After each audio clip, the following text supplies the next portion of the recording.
Bing bong. Hey, how's it going, everyone? Hello. By popular request, we have chat now on the right-hand side, for, like, dice rolls and whatnot, specifically. Um, so, should be okay. Should be okay. Because I've gotten a lot of requests since last session that you guys wanted to actually see the dice get rolled, so you guys can see that now. But aside from that, Yay. we are greeted here by our normal casting crew. The only one who was not able to make it this session was Witchy Beans, but do not worry, we have their little Muppet in their placeholder for the current being. Though, I will say, today we did not have a lot of technical difficulties, so it should be significantly more smooth. So, And Boss just jinxed it for the rest of the session. Knock Yeah, way on to go. wood. Knock on some goddamn wood. but I'm regardless, knocking. It's a pleasure to have every last one of you tuning on in for this session.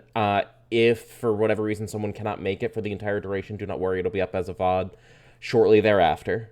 Also, I made a YouTube channel strictly for uploading any of the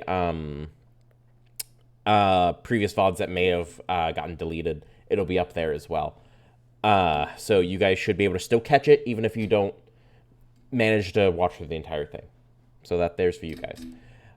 But nevertheless, let's get back into it. So last time where we left off, you guys had taken a quest from your current guild to go out into the dunes, come across the this nice little tavern out there in the fucking wastelands, to go and meet up with a special someone, your quest giver, Rebecca.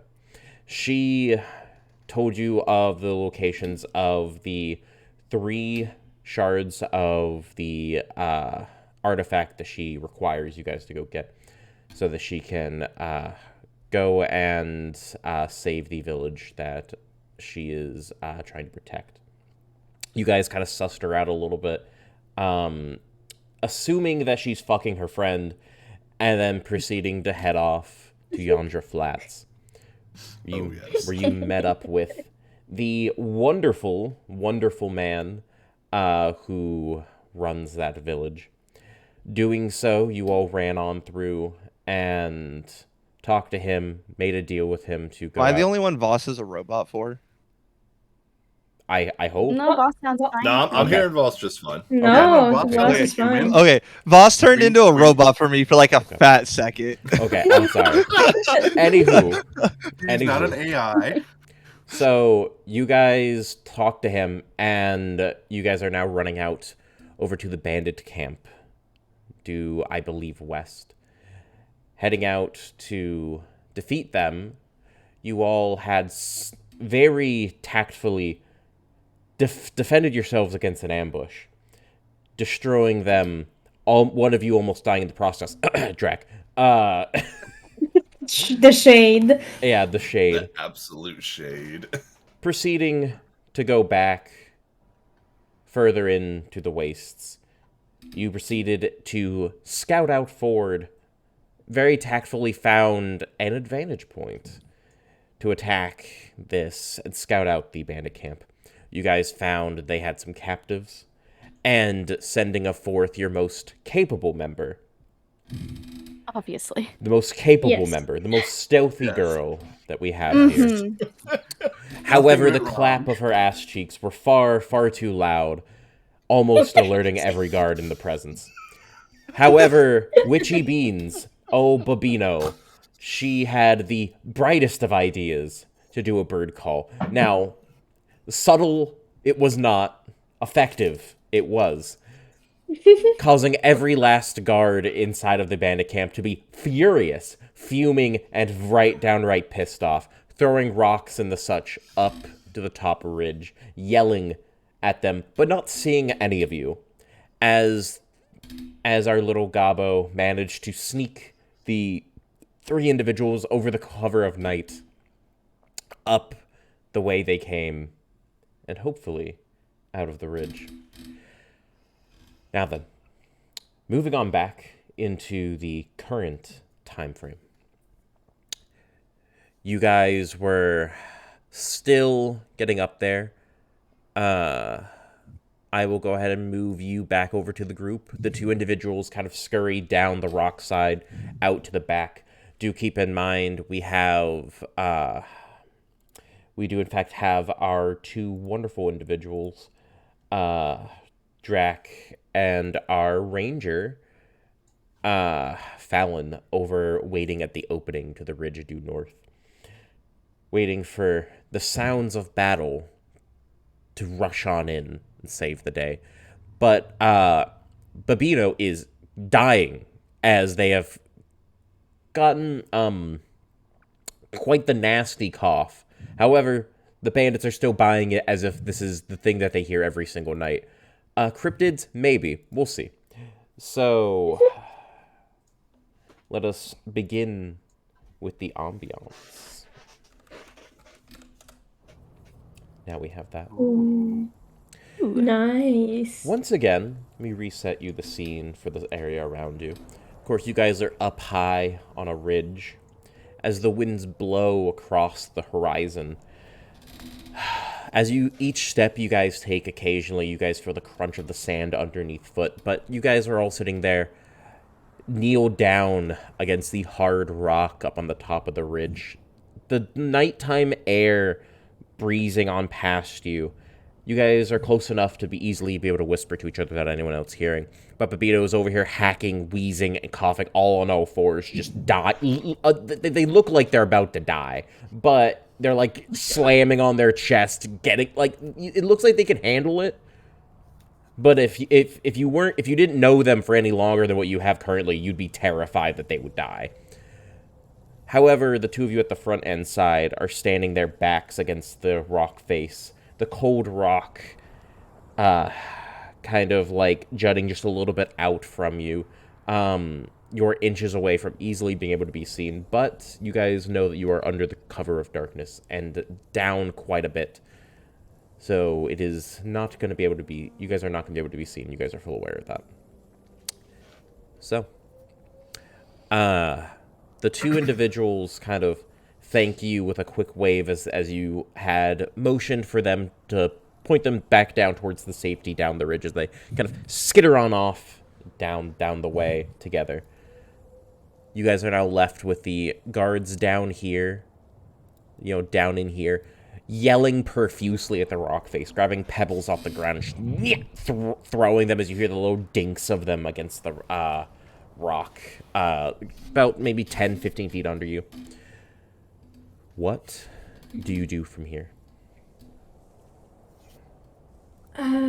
We still didn't get the shard, did we?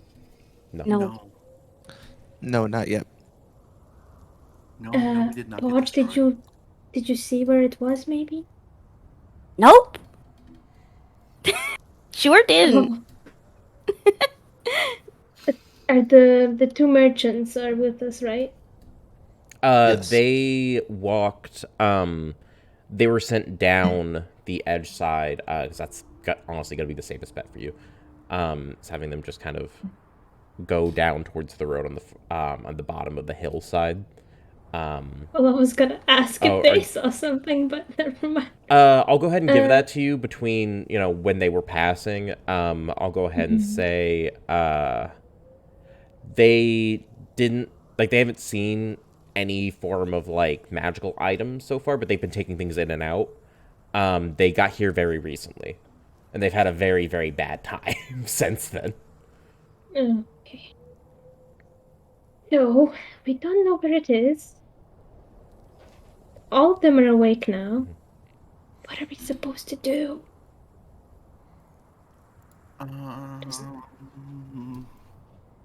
There's a lot of them, and I don't think we can take a lot of that many with just the 6 of us. Hey, but what if we, split our forces? Some of us come down and get them from the side, and the other two get them from the front, and then we pincer them. You know that pincer move thing? Oh, I mean, that sounds like a good idea. We could do that. We could take them. Yeah, There's we only, can try. a few of them.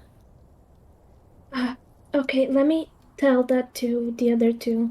And I cast a message, which is 120 feet. Okay. Yeah, you have Does it plenty of reach them? space for Okay. that. And I tell them about the plan. Okay. I specifically tell Derek, and he can reply. So y'all are going to attack, and as soon as y'all attack from one side, you want us to run forward and take from the other side. Yeah, pretty much, I think. Okay. All right. Well, we'll wait for your cue. Just get in position and attack, and we'll rush in as soon as you're ready. So right Okay. as you receive that final transmission, you see Babino coughing and hacking as their bird call seems to cease as they spit out this massive like ball of just like balled up hair onto the ground with a splat. As you see her just basically like fall all the way down to the ground, just about like not even a foot because she was on her hands and knees. Slams right down to the ground as you just see her just like it just like spits out like just a couple little pieces of like phlegm and shit on the ground as you just basically see her just immediately knock out from just lack of air as you see like almost like you guys almost imagine just a little ghost wiggle on out of their head. Just she's clearly breathing just shallowly. She's just Okay. unconscious. Oh no, we're one man down. That's why you gotta chew your food. I don't think that's food. Ah, it looks like food to me. Oh, What Okay. food do you eat? I'm a goblin. I eat whatever I get my hands on. I thought all you ate was pickles. I mean, and bugs and stuff. Where's that voice coming from? Don't worry about it. Anyways, should well, I I- take points? you could. But they said they're gonna. I mean, I let the other two know, and they said they're gonna go in as soon as we start. All right. Should we So- start blasting from up here? You I mean- guys Are we doing a do pincer? have half cover up there from attacks down below. Yeah, I because mean, like we have if a we move, vantage like, point right now. yeah, like if we move like, it's gonna move my guy real quick, like here-ish. We can do some blasting. Yeah.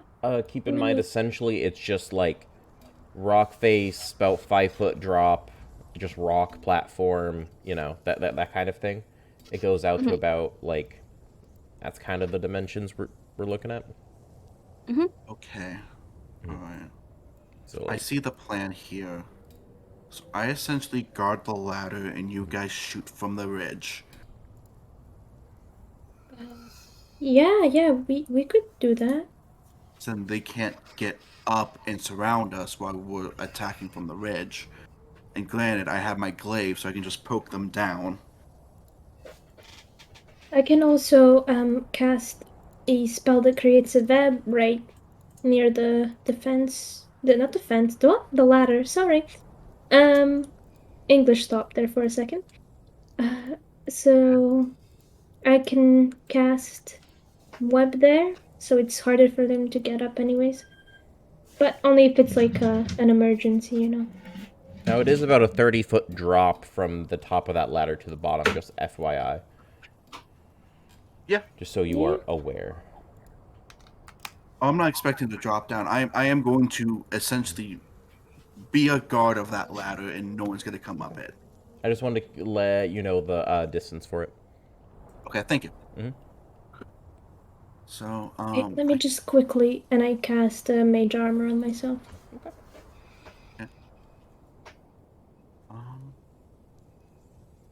I'm just going to just. Ooh, okay. Okay.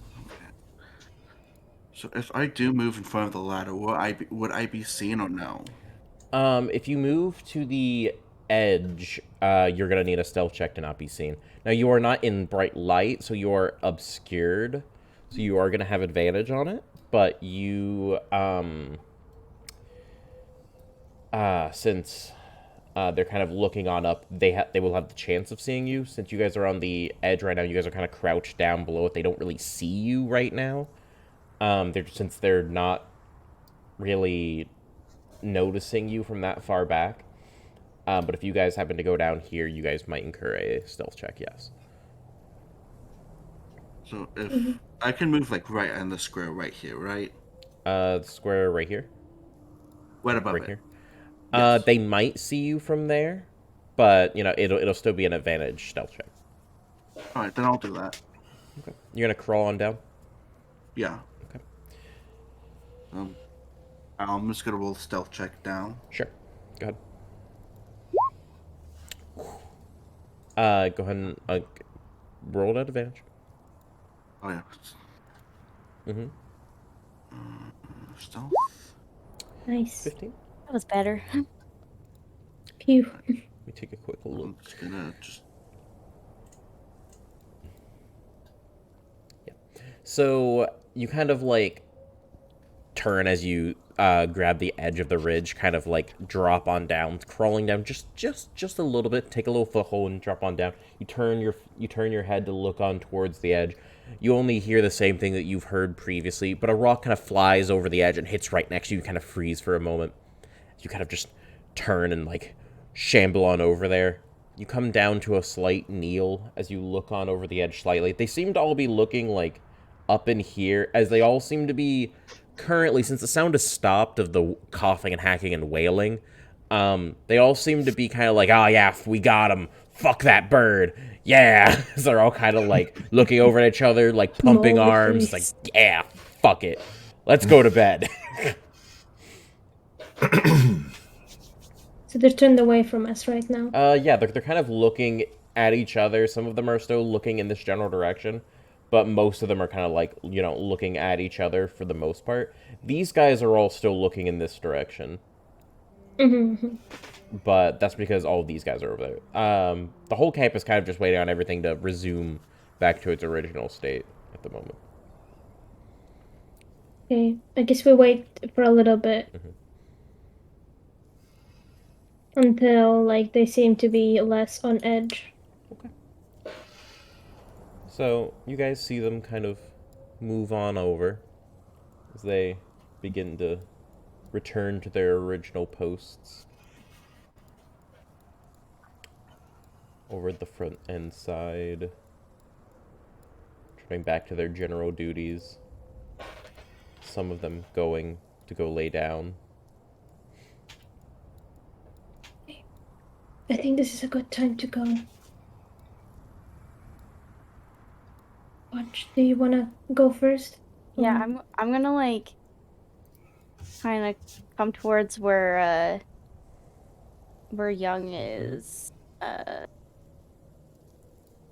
like there or so. Now,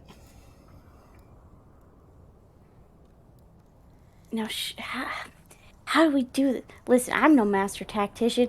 I was just making it up as I go. I guess just go and like what did that is a Valvine, was it right? Aren't you good at this kind of things? I mean, you seem to be the smartest one out of the group here right now. By looking at the map I've made earlier and looking at where the light source is, it's possible we can take the two guards in front if we can kill them fast and quick.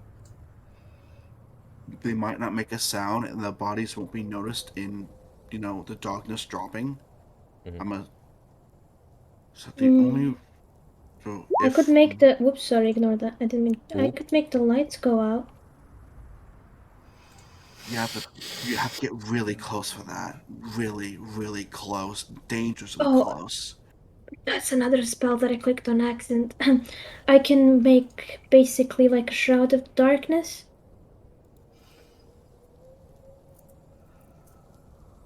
How close do you have to be for that? Let me check. Is it just the darkness spell? Pretty sure it's 60 Yeah, feet. It's Pretty 60 sure it's feet. 60 feet. Yeah, 60 feet. Ah, damn it. You have to get right to the ledge, which I think we could kind of freely move. Kind of. Yeah. Can't cast it from here. They won't be able to see anything inside, but I'll be able to see inside of it.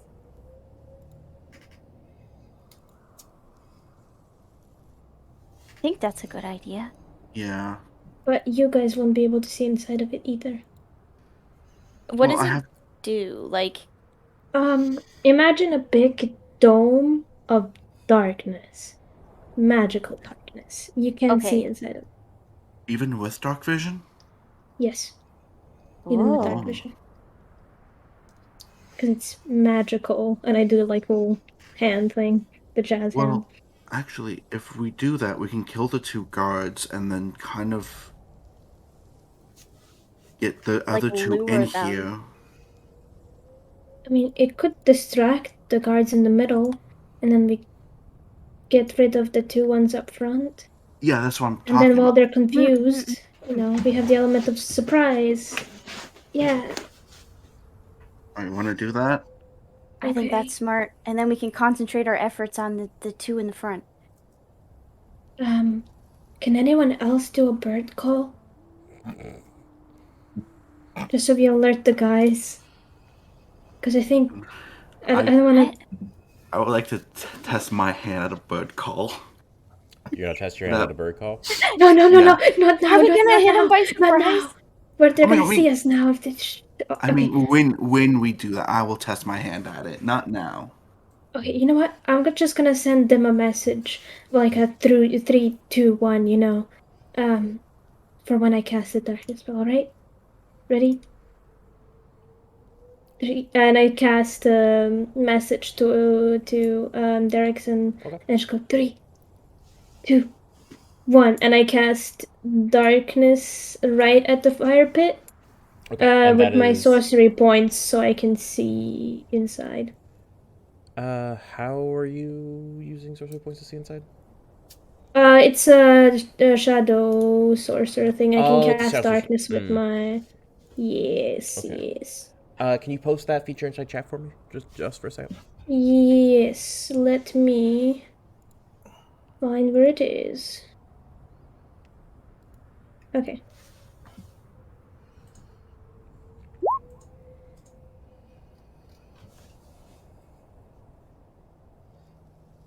Okay. I just want to make sure. Okay, Yeah. so you cast message looking over to Derrickson as you're like, okay, 3, 2, 1. As Derrickson, that's all you hear. Yeah, I'm like, You're like, all right, let's go. I'm getting a countdown. I don't know what's going on. It's however you wanna interpret that. Go for it. It's a 15-foot radius. Yeah, I'm gonna. Oh, it's a 15-foot radius. Okay, good. So Also, I can just post it in chat. that would mean. Okay, so the campfire goes out. Yes. However, the 30-foot radius right there disappears. So like the bright light that the dim light the campfire was putting out completely disappears. The light that the campfire was giving completely disappears as right in the dead center of the campfire, as you just kind of right after you finish telling them that, you quickly do a short incantation, taking out are you using a component pouch or are you using a I have my what is it called? so this I forgot. it's an orb, a staff, component pouch. It's the hair clip. Okay. Focus? Yeah. It's Yeah, an arcane focus. There it is. Jesus. I just My brain I is just wanted to lagging know today. specifically what you were using as an arcane focus. That's your hair clip. Yeah, Okay. it's the butterfly hair clip in the back. So you take it out as you just do a little open close as a little flicker of it's like the easy. It's more like he reaches his hand towards it, touches for a bit, and Okay. then like the spell comes out of there. Okay. There you go. Okay, that's fine. As magic kind of whiffs from it to you, you reach your hand on forward as little flickers of magic, little sparkles through the air, whiffed quickly, flying towards the direction. As it goes into the campfire, the individuals who just sat down, they're like, as they're about to resume their conversation they were having previous. The campfire, you see just little flickers of darkness bubble up, almost like a dark sludge just kind of appears in the dead center of the fireplaces. They both kind of turn and look real fast to like, huh? As just almost like a puff of smoke, almost like an explosion, just darkness radiates straight from the campfire. The flames turn black as it just appears. There's a massive dome shifting almost like a cloud of pitch blackness. The entire canyon, almost in an instant, goes dark. Everyone immediately, if they weren't standing, they do now. As the two of you on the outside see that the flickers of light that you saw, just the small flickers of light from the canyon, disappears. How are you guys gonna react? As soon as I hear that countdown and like start seeing that the black, like just like the spell being cast, like seeing it go over there and start putting all the lights out, I just look at Faye. I was like, I just clap him on the shoulder and draw my sword, and I just charge straight towards those guys at the front. Are you yelling, I don't know what's by going the way, on. or are you? I am doing a war cry as I charge in. Okay, so you you draw your sword, pat him on the back, just run on in. Just screaming as you charge on in there. Just charging right to him. Can everyone go ahead and roll me initiative? Do we get a surprise round? You do, actually. Yay. Let me go ahead and There's throw the no- battle music on. Oh God! Ew. Damn, that Not drop. That because I forgot to select my 20 token. That punch, drop. nice. Oh God. Wait. Thick roll. No, you got a 16 first. It's because I forgot to select my token. So if you don't select your token and then roll, it doesn't actually put you in the turn order. Here, I got you. Yeah. Yep. Me and my little 4. I got it. I'm God. gonna have to move you just for. There we go. I'm so motivated. All right. Yeah, so you're ready. I'm gonna keep you right here for now, Drac. Because you're in your surprise round is when you're gonna be running. Okay. So you guys are over there. We go ahead and add everyone else to turn order. Let me go ahead and put a little dot on this one so I know that he's on. He's the one with turn order in case he gets disintegrated.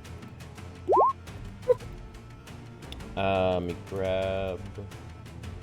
Oh. Ooh. Ooh.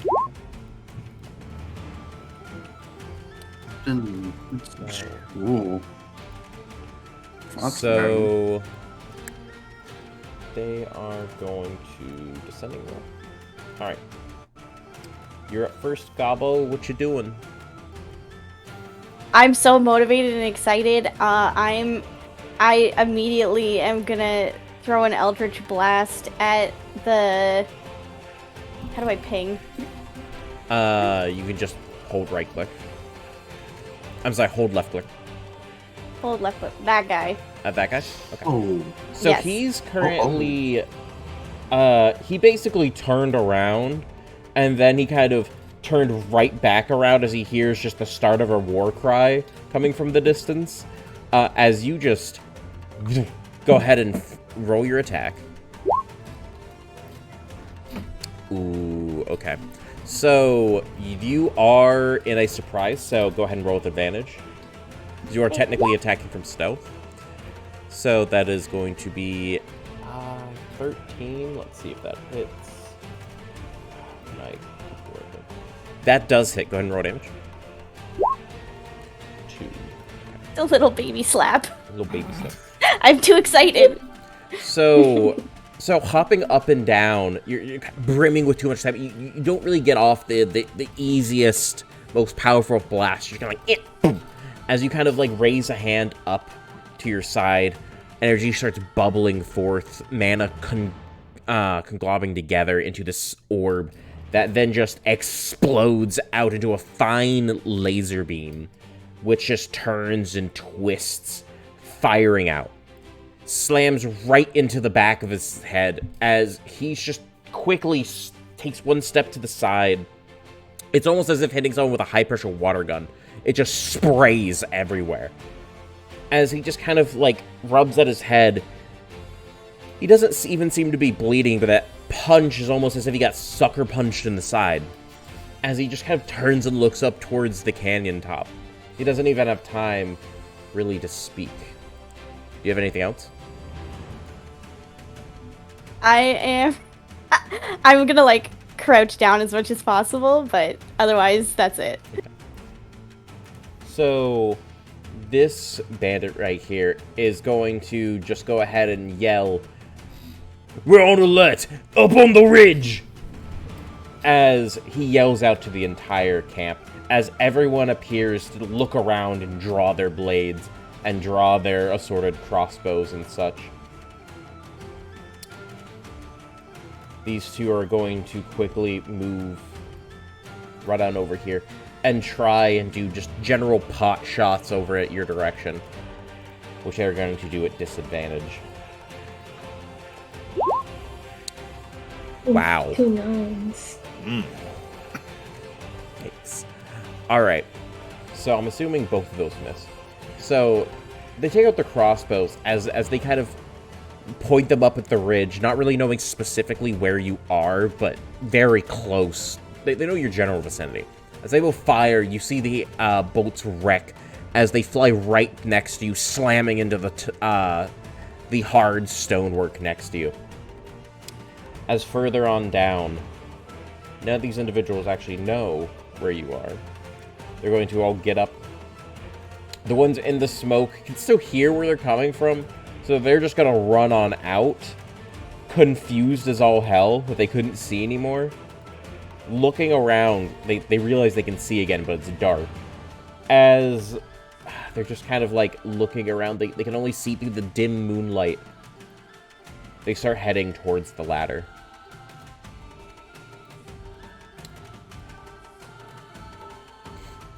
While these two, this one's gonna hide behind the boxes. These are going to kind of move on out here, pull out the crossbow, and kind of look around. Same as for that one, they're gonna run over there. As all of these individuals are looking around, I'm gonna have them dash and get to the bottom of the ladder. I'm gonna have them dash and get to the bottom of the ladder. I'm gonna have them dash and get to the bottom of the ladder. These two over right here, these two are going to go ahead and just take pot shots up here. And just, they're gonna take a -5 to their hit, but they're gonna just see if they can hit it.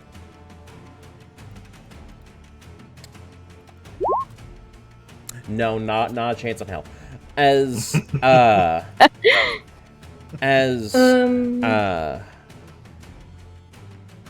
Then you see 2 bolts fly over the ridge, slamming way above you. But you hear that they are definitely, basically providing cover fire up towards you. As you all peeking over the ridge, you see a very angry man walk out of his tent, rubbing at one eye, seeming to be fuming with a drawn sword. Quick question. Do you do surprise runs when one person gets 2 turns? Oh shit! Because it wasn't in the rules, so I was like, wait, did it pass? And I didn't notice. I forgot about the surprise. I'm sorry. I was trying to do Podge's turn, and here, hold on. Let me just. Don't you worry, BB. I got you. My bad. Here, let me just move everyone back. I'm sorry. I'm sorry, I was not sure. No, it's I didn't want to interrupt you. it's good that you reminded me because I was like, oh yeah, here, let me have them just get slammed in there and then get alerted, and it's like, oh yeah, it's their turn next. I forgot about the surprise round. My bad. Okay, never mind. Disregard all of that. Your turn.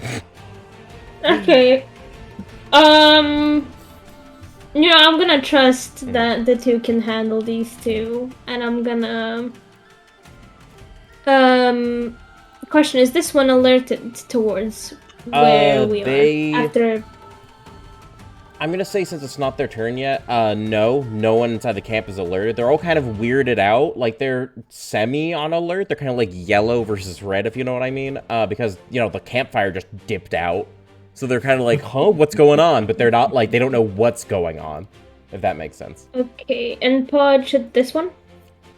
That one, yeah, that one was hit. Okay. Then I'll hit this one. Okay. I mean, we'll try to. Sure. With a firebolt. Okay, go for it. I believe that can reach. Yeah, it's 120 feet. Oh wait, that's in here. Yeah. 16. 16, that does hit. Yeah, go ahead. Okay. 10. Damn, max damage. No, you just rolled the spell again. Oh, no. Click the title of the spell in chat. There we go. 1. Damn. 1. Okay. So, holding out a little finger gun, you just kind of pew as just this little. Yeah. You're trying to be sneaky, right? Try not to alert the entire camp to this beam of fire. However, you try and concentrate the most you can, but you're like, I don't want to alert everyone. Pew! As you shoot this little, like, pencil-width little firebolt that just blasts on past, slamming into the back of his neck. You just see him go, ah! As he kind of reaches on back, you see just little burns on the back of his neck. Nothing too severe. Yeah, as Van is pointing his finger, you can still, like, see, some residue of the spell he cast earlier. There's like sort of like shadowy leftover on the top of his fingers. I mean, as he is concentrating on the darkness spell. And I'm just gonna move back here. That's all for my turn. Val, go ahead. Alright, so I'm going to shoot my longbow at the one closest to the horse. Okay. So just... Yeah, that hits, most definitely. Ooh, nice. Right, and then Very nice. 4 piercing. Cool. I'm going to action surge and just keep hitting him. Okay. Go ahead and roll it again. Yep, that hits. Ooh, nice. And then with this, I'm going to make it a grasping arrow shot. Okay. And that's the poison, and then also the slashing damage, or do I wait to do slashing damage? It's just poison and slashing if they move, if I remember correctly.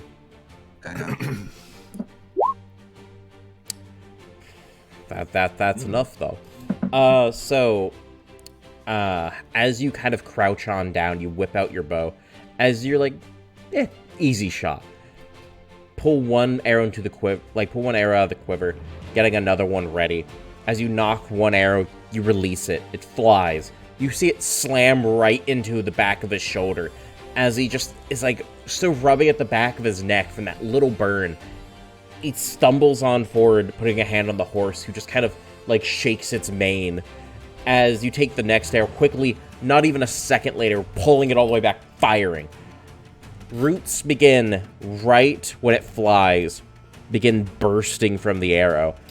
As almost like a gaping maw, it slams into his back, square dead on. As the roots wrap around him, wrapping him from head to toe, as you all hear echoing through the canyon, a very faint crunch. As his whole body gets anchored to the ground as the roots begin burrowing into the sediment and into the sand. As he almost gets engulfed down, halfway submerged into the canyon floor. He's dead. God Oh damn, my. that's Jesus. brutal as hell. And then I'm just gonna sit where I am, and I'm gonna pass my turn. Fallon, your friend is All right. screaming next to you, or at least they started to, as it became your turn. I say, God damn it, not his damn war cry again. As I pull out my longbow, notch an arrow, and aim for the one in front of us and to the right. Okay. Ooh, an 11. Okay. In front of us to the right. Yes. Is there anything else? Yeah, I would like to use my bonus action to notch another arrow and hit the one in front of us to the left. To the one to the left. Yeah. How are you This using your one. bonus action to do it? Let me Because it's see a where- longbow. Yeah. Oh, yep. Never mind. Cancel that. Cancel that. There you go. Okay, so your first arrow you notch, you fire it. It Yep. flies through the air, goes right past him, right past him, just inches away through the darkness. As you just kind of begin fumbling around in your fumbling around inside of your quiver to quickly grab another one, but Derrickson pushes past you, ready for battle, hungry for the kill. Go ahead, Derrickson. Yep. Charging right up into this dude's face. I'm just gonna... Let's see.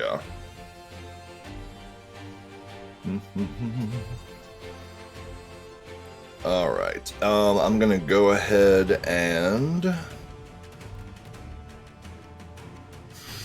Let's see. Yeah, I'm gonna go ahead and hit him with my greatsword and also use my divine smite. Okay, go for it. So let's see. So let's roll for that. Ooh, 15. Okay, yeah, that hits. Go ahead and roll damage. Alright, rolling damage. 8. 8 slashing. And your smite. And my divine smite. Ah, yes. Here it is right here. Divine smite. D8 right here. There we go. Okay. Is there anything else you would like to do? He is vanquished. Is there anything else you want to do to anyone else if you have the ability? I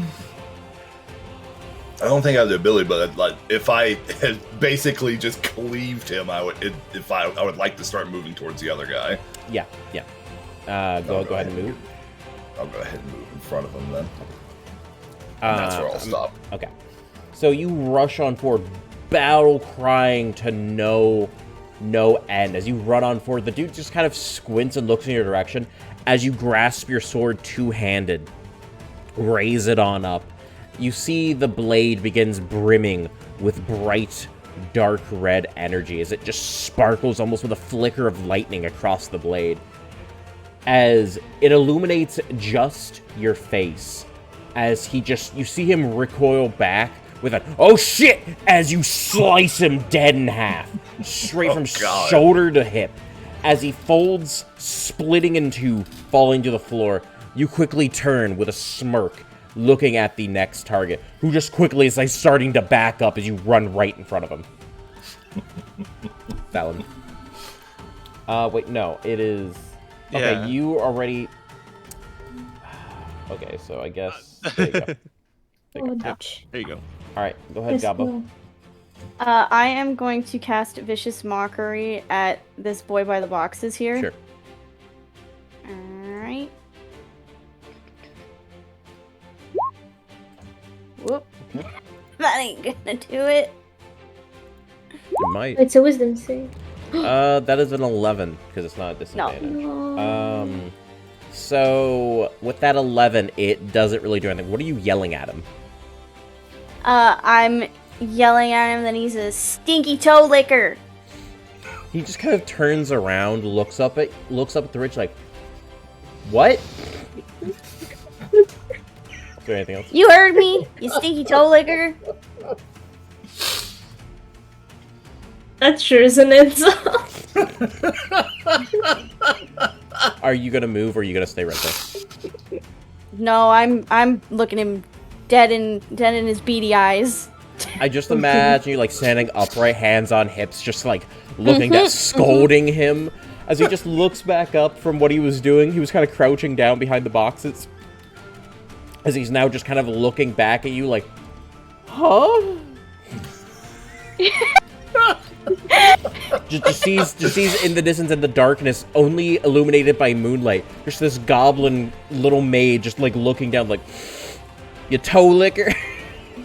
It's like, huh? Silhouette. So And there's like a confused. cape in the back.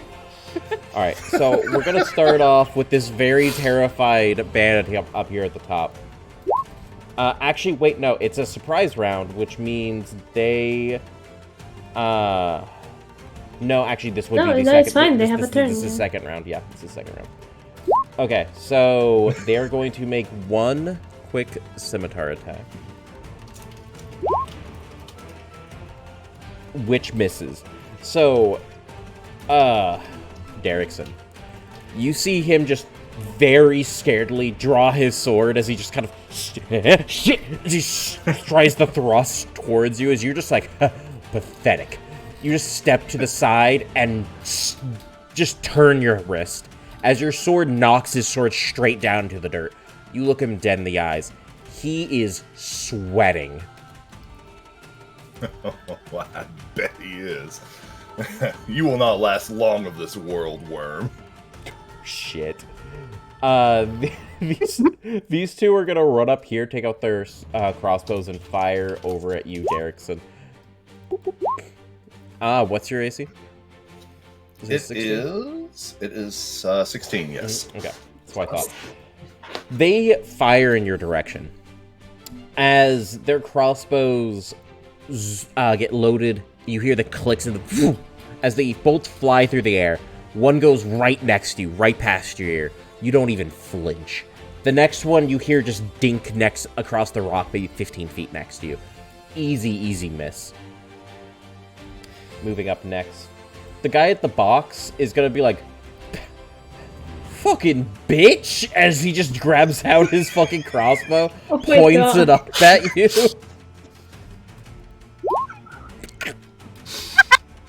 Hold on. That's a miss. So he points it right up at you, but he seems flustered. His cheeks are red. You know, he's holding up the crossbow, just very quick up and fire. He doesn't even take time to aim. As he fires, you see it just go right overhead. I'm pretty sure he was expecting someone taller. Right overhead. Maybe he took it as a compliment. You never know. Maybe. Let's make Maybe it Maybe blushing. he's in. Maybe he's into Maybe that. he doesn't want to reveal it to all of his friends. Oh my god. This They're guy's friends. gonna. Now I feel bad. This guy's gonna walk on over here, pat him on the shoulder, be like, "It's okay, buddy. Your secret's safe with me." As he whips out a crossbow as well, just fires up into the ridge. 20. He actually takes time to aim. You're taking He's not 9 flustered. piercing damage. Wow. Was that at me? Yes. Can I do a hellish rebuke as a reaction? Isn't that range of touch, if I remember correctly? No. No, I- 60 feet. 60 feet that you can okay, see. Okay. So, as he kind of like passes around the shoulder, it's like, "It's okay, buddy. Your secret's safe with me." He turns, grabs out his crossbow, aims, takes a second as his crossbow kind of steadies itself, fires. Vroom. Flies through the air. You get an instant of like, ha ha ha, you stupid, as instantaneous, you're like, shit, as boom, hits you square in the shoulder. The pain kind of radiates for a moment as you feel your patron's power just bubble up as fire bursts from the wound, as it kind of flies right back into your flesh, as you just see his crossbow ignite into ravenous flames, engulfing his entire person. Go ahead and roll the hellish rebuke for me. Oh. That's what I thought. Okay, dex save. Nice. Crit fail. He gets quite literally incinerated as you feel in the back of your mind almost your patron going, the audacity, as they are quite literally engulfed in hellfire and turned and reduced into mere dust. Well, maybe it wasn't the power of friendship. And you hear Podge laugh, like her little goblin laugh, but you also hear like a much deeper, sexier, dragony laugh along with it. As your giggle kind of radiates throughout the chasm, the dude who fired at you initially, who you called a toller, kind of looks down and goes, "Phil, no!" and he looks on in horror. I'll avenge you, Phil. Podge goes, "I'm not a bitch, I'm a maid." Shit. These two are gonna burst out from the darkness, kind of like huffing and heaving, like, oh shit, almost as if they got jump scared. As they look around, they're like, what? Oh shit, Phil! As they quickly run on over, grabbing out their crossbow, like, oh, where's it? They're like, they look over here to see a fucking paladin over here, their swords still slightly glowing. They look over as he just the dude at the box points up at the ridge. They look side to side, decide, fuck it. Points up at the ridge and just 13, miss. They have no idea where you are.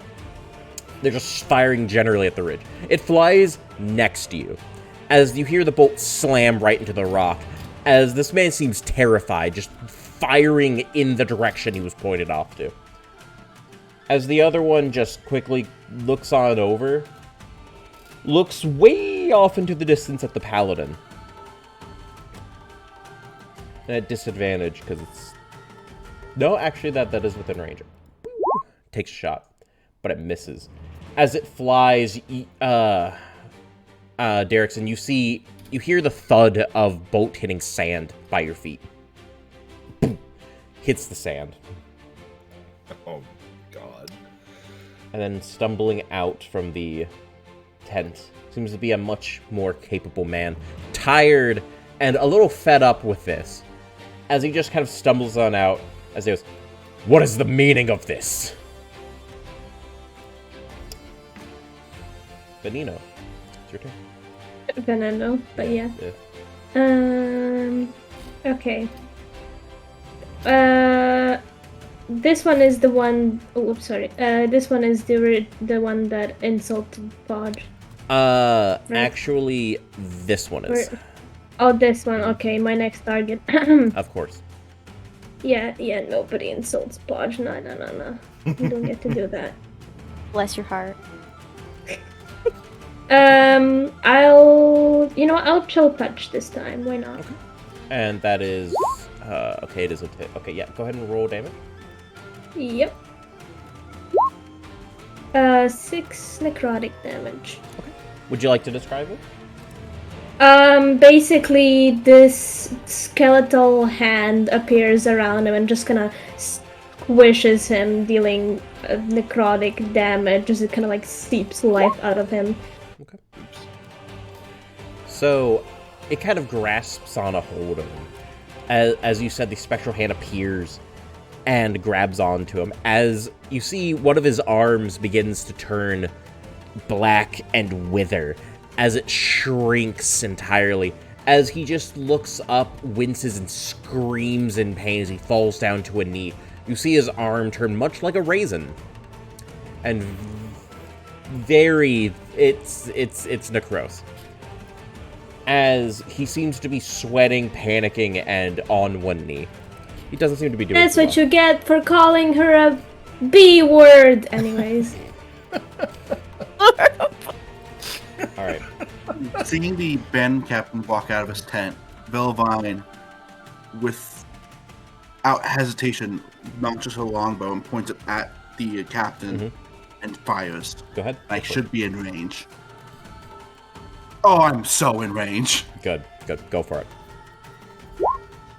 No. Is there anything else? No. Was that it? Okay. I'll hold my position. Okay. So you fire as the wind kind of takes it and moves it over. As you see it just puncture into the tent. As he just kind of turns, looks over to the left, looks right up at the ridge, and straightens as he cracks his neck.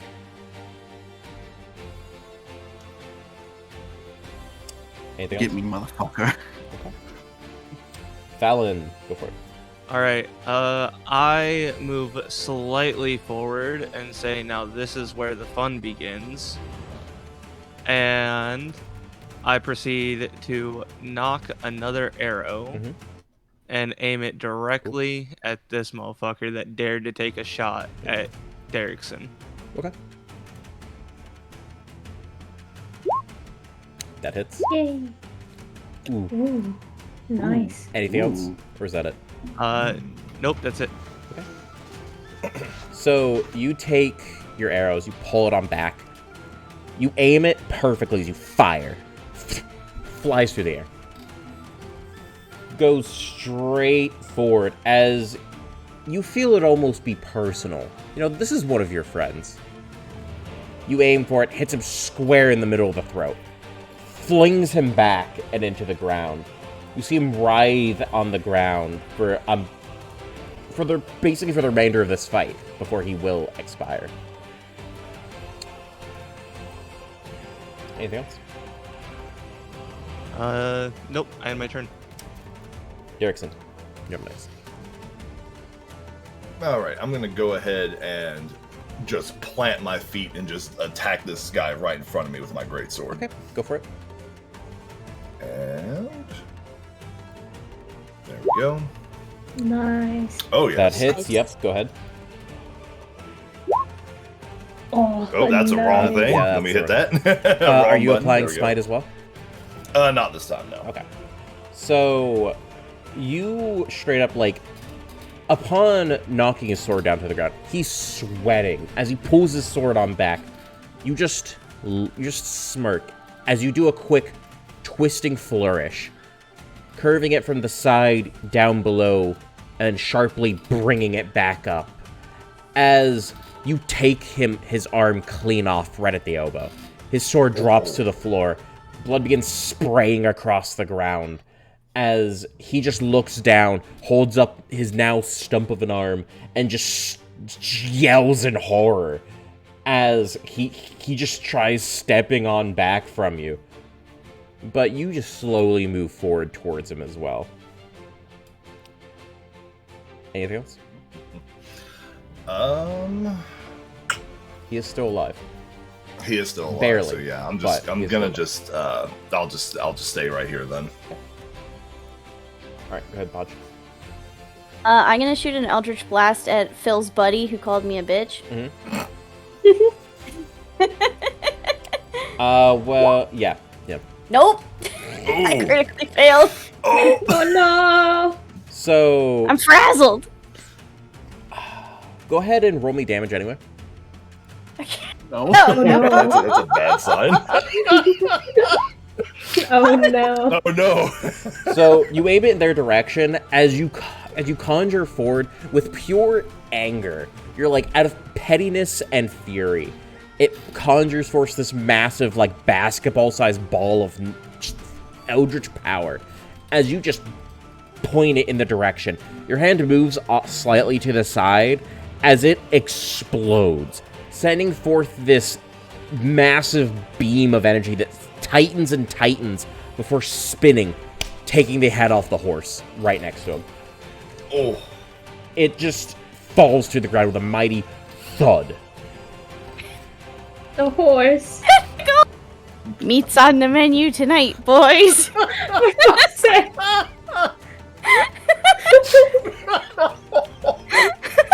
Well, this bandit is going to attempt to run. Go ahead and get attack of opportunity. Go ahead. Oh wait, what?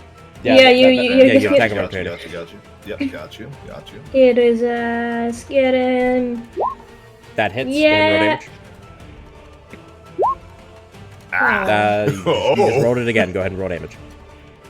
Oh, that's right. You're right. My bad. There you go. Oh, that's yeah. Sheesh.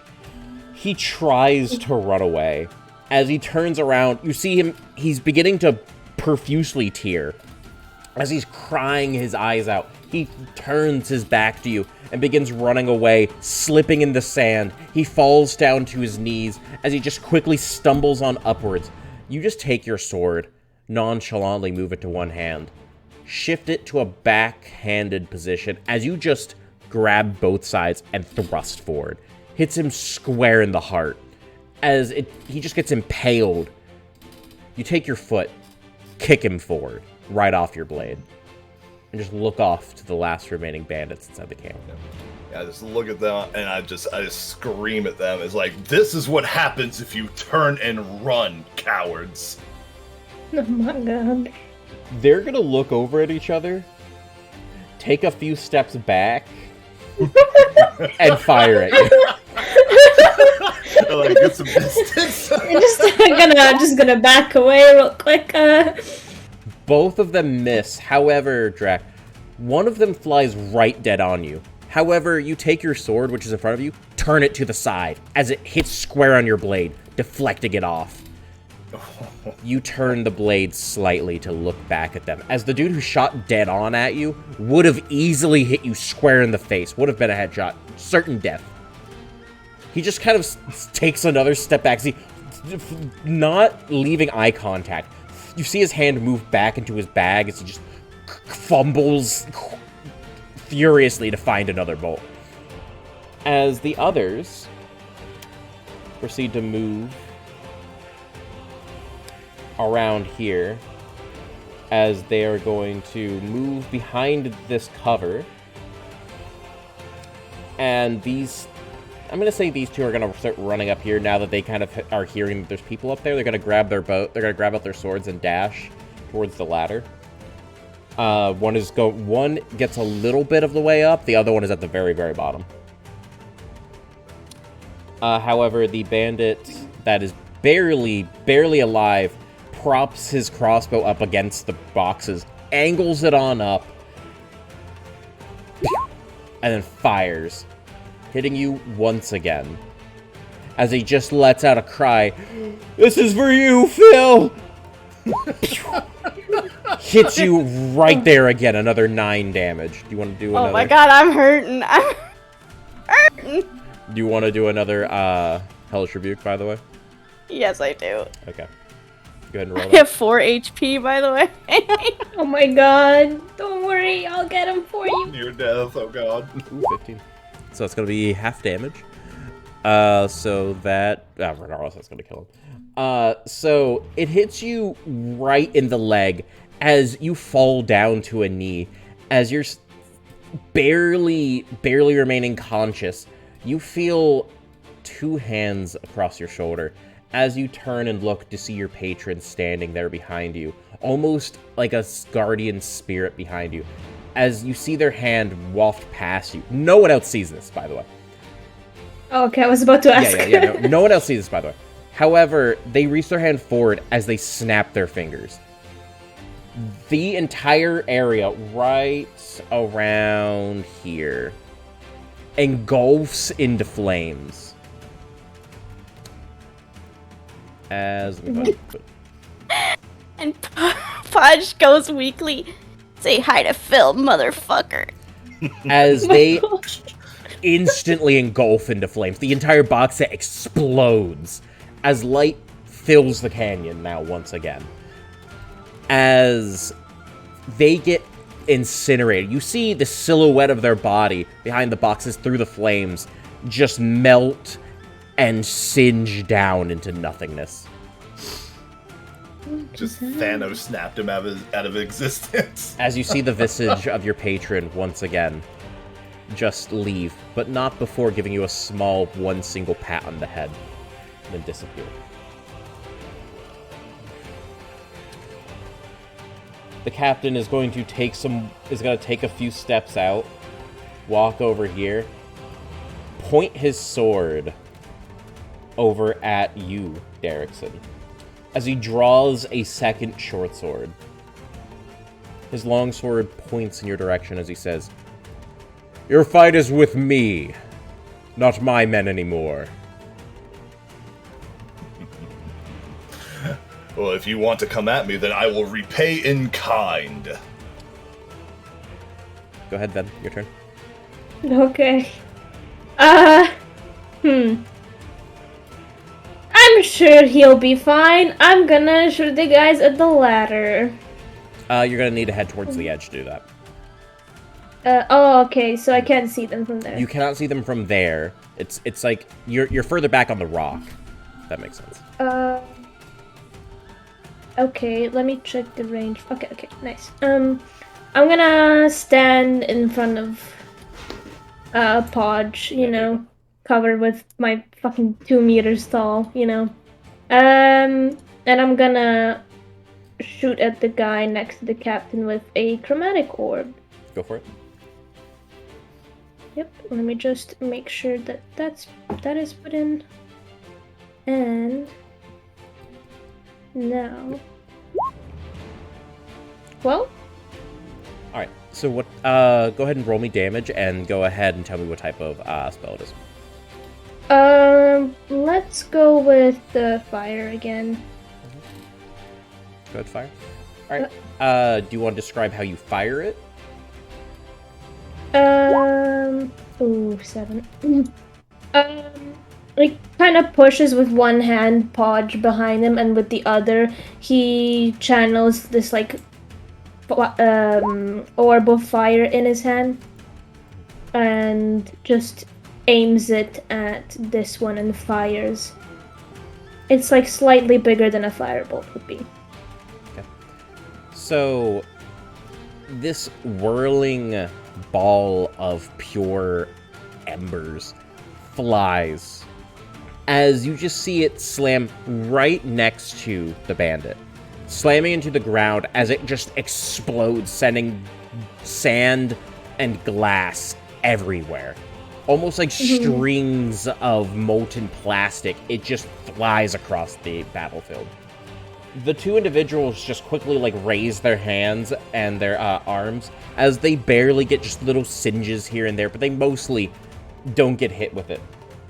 Since it basically just goes right past them and then explodes out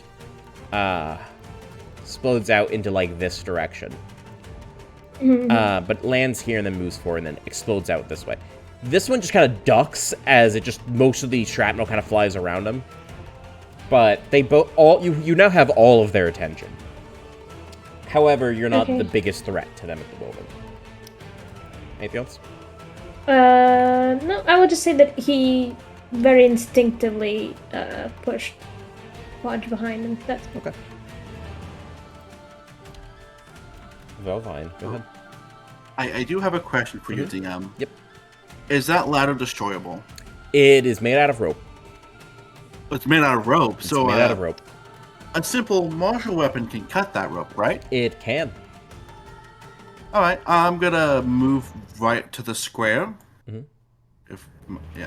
I'm gonna hold my action until they start climbing the rope. They are already starting to climb the rope. They're just not very high. I mean, when they're higher, because they're at the ground now, right? Yes, they are. One's 5 foot high and one's about, the very, very bottom.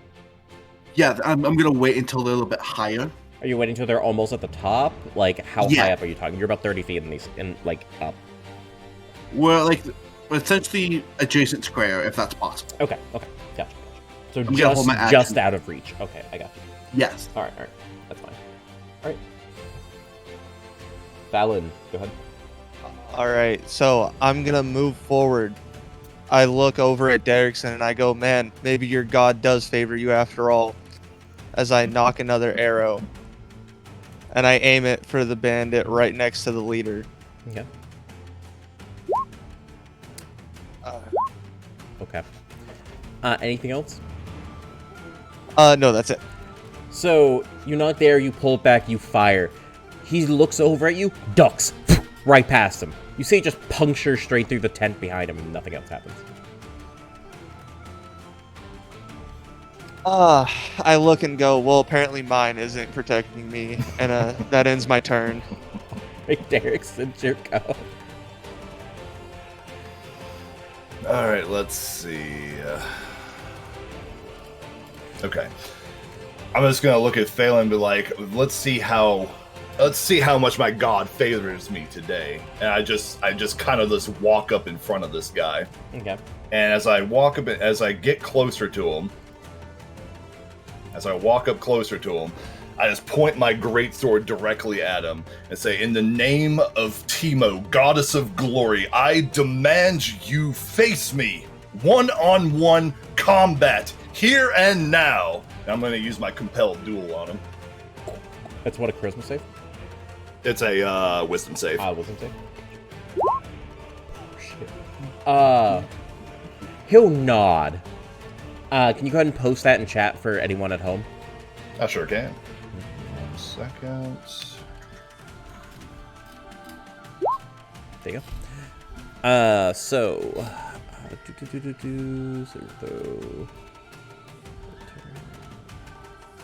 okay. Okay. So he just takes a large smirk as he looks over at you and goes, "Men, this one is mine. His blood will spill by my blade today. Go focus on the others." As you hear just the last 2 men, really, that he has effectively near him go, "Oi, Captain." All right, I'm going to go ahead and... Hold on, let's see something real quick. Okay. I'm going to also...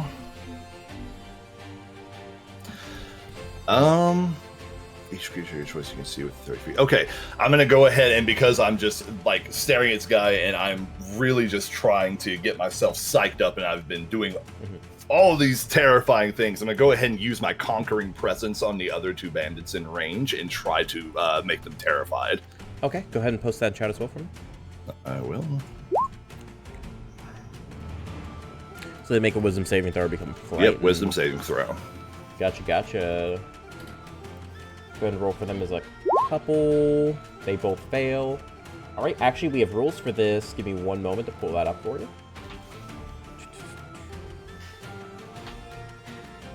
Just 2 seconds. So, for anyone at home, we have special revised rules. For this specifically, and Friend has a fight or flight response. So, give me 1 second. Alright, go ahead and roll me 2d4. 2d4, I got you.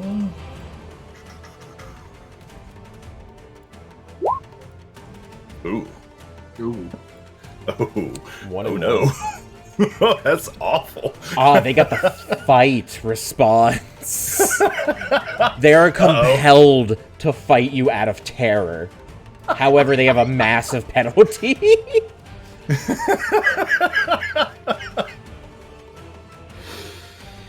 Oof. So even against their leaders' wishes, they're gonna try to attack yeah, me anyway. it's kind of one of those like startle attack kind of things. So they're yeah. over here just like kill it. So your conquering presence just like you kind of have like this aura that bursts around you. As, like, you just get, like, these little JoJo symbols around you. As they all just get so intimidated, they just panic overtakes them as they just appear to begin to charge forward, even against their leader's wishes. Podge, you go. Oh, boy. I am going to shoot an Eldritch Blast at this boy by the ladder here. You are going to have to go to the edge. Because they're, like, right underneath the Oh, rock. they're, like, right underneath. Okay, I'm a hobble my way over there. Okay. And do a shoot. Let's see. That hits. Nice. Should hit him.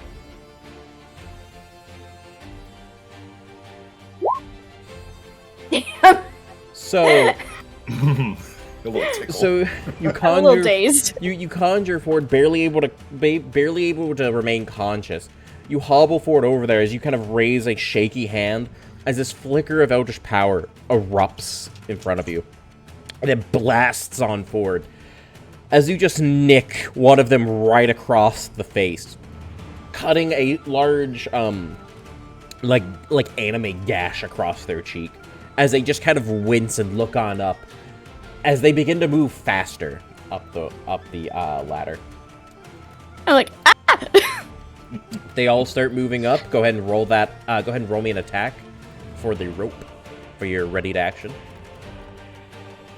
She sees the 2 guards coming up. She's like, all right. And she'll cut the rope. Good roll, with David. her glaive. Okay, so with that, you manage to cut off one of the sides of the rope, because it's just not enough damage to cut both sides of the rope. But you do manage to cut one side of the rope, which causes them both to potentially fall off.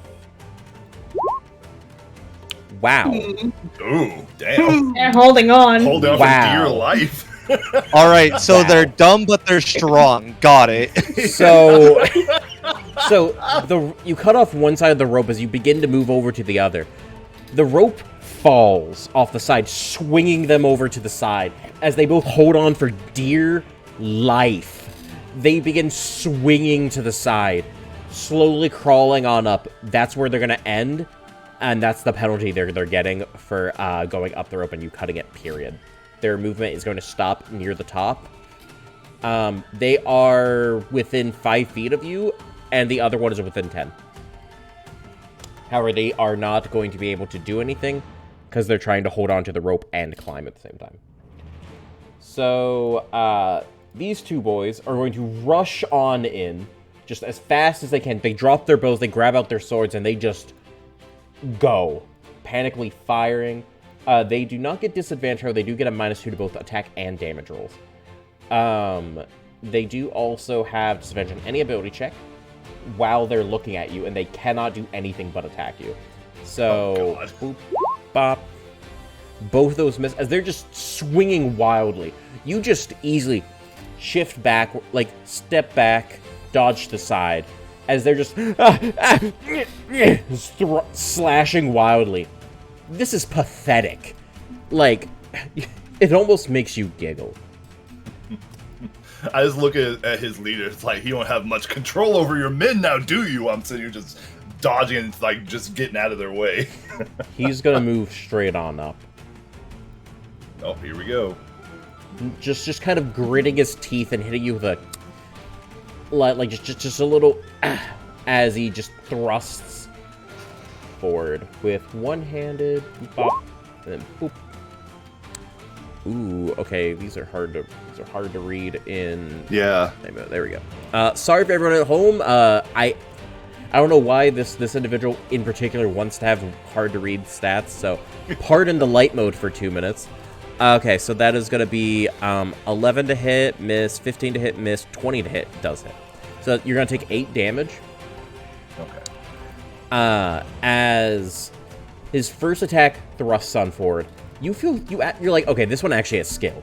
Parry to the side, dodge back. However, as you dodge the second slash from his longsword, you look down as you're like, oh shit, you didn't notice the short sword for a minute. As you were too distracted by the long. As he stabs you straight underneath, right underneath your chainmail, as you see him just kind of, he picked up the bottom of your chainmail a little bit, and slid it up and under, as you feel the blade pierce you straight through the gullet. As the pain radiates, you stumble backwards as he rips it on out. Blood begins to spill across your pants, as you just kind of take one hand, reach on down to feel the damage. Your hand covered in blood. You look on up. Impressive. So it seems you have a modicum of skill. Then. I just look at what's going over here and just go, oh no, not again. And I'm gonna higher cast Chromatic Orb. Okay. Christ. On who? On the bandit here in front first. Go ahead and roll damage. Yep. Level 2. So, I'm gonna do 20 lightning damage towards him. Okay. That will kill. How would you like to do it? Okay, he seeing that his friend is in danger yet again and not wanting things from the past to repeat again, is going to summon this crackling like lightning in his hands. As it's charging, he just thrusts his hand forward, and it reaches the bandit here and just explodes throughout his entire body as it hits its chest. Okay. Anything else? No, I don't think I can do anything else. That's all. Velvine, go ahead. Melvin looks at these two bandits hanging for dear life and looks at them like, you know, I could bargain with you. I could let you live. But you do have something we need, and you're in the way. And so she puts the tip of the glaive at the rope hanging on to the ledge. Like, do you want to tell us where a specific item your captain has, or do you want to fall? Can you go ahead and roll me a go ahead and roll me an intimidation check?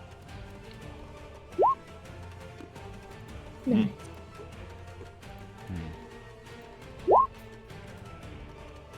Okay. So they stop moving for a minute as they're about to crawl all the way on up. Upon hearing your words, they both stop for a minute, as they both appear to be sweating pretty profusely at this point. As they go, as they look on down, look back up. Fuck. All right. What are you looking for? Oh, rumor has it your captain here has a piece of shard that goes to a sword. Do you know what that happens to be? Yeah, we do, actually. Pray tell.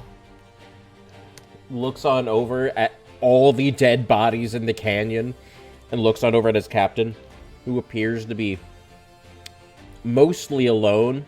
Looks down again, looks up at you, and goes, Okay, we'll tell you. Just don't drop us. We'll tell you.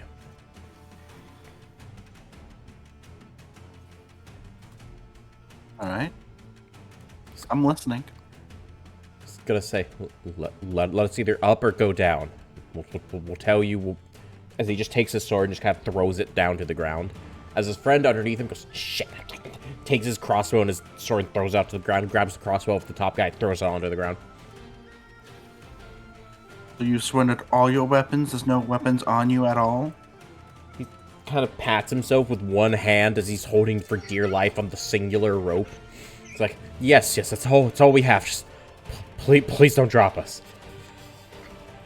Okay. And I'll with pointing my glaive at them, allow them to come up slightly. Okay. Go ahead and move back. They will move on their turn. So they can't move otherwise, but they are making their way up. Okay. Vellum. Oh, right. So I stow my longbow as I rush forward. And I draw my short sword and dagger. Yep. I aim my short sword at the bandit in front of me and prepare to swing.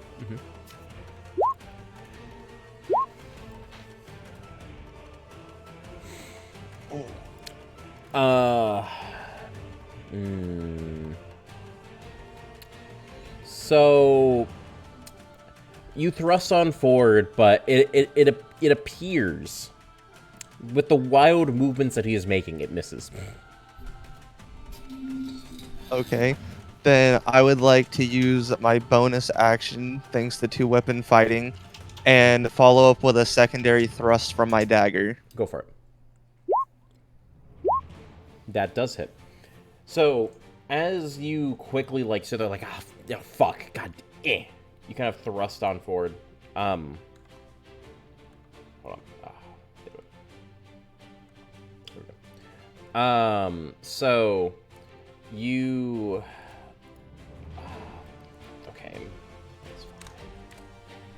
Give me like 2 seconds. I forgot to turn off all my expressions. So whenever I'd hit my numpad, it's just been like, you know. Hold on. Let me turn these off. I turned those off. Okay, well, never mind. Okay, I'll just deal with it. So you seeing that he's distracted, the first attack seemed to be a fluke. This time, you actually take your dagger and just kind of point in the direction of where he isn't really moving all that much, and you just thrust forward. You stab him right in the side, right in the ass. Stab him. Rip it on out. As he just kind of turns his face over to you, looks down, just continues striking at Drag. Oh my god. After having ripped my dagger out of his side, I peek up with just my eyes peeking from my hood, and all I say with a smirk is, "Gotcha, bitch." And that's the end of my turn. Alright, Drac, it's your turn. Alright, I'm just gonna stare this guy straight on, and I'm just gonna infuse my great sword with holy light again, and just take a big ol' swing at him with it. Go for it. That Nice. does not hit. Oh, this dude's got okay. Alright, well, that's all I can do then. I just completely whiffed then. So, beginning to charge it up, you slash on forward.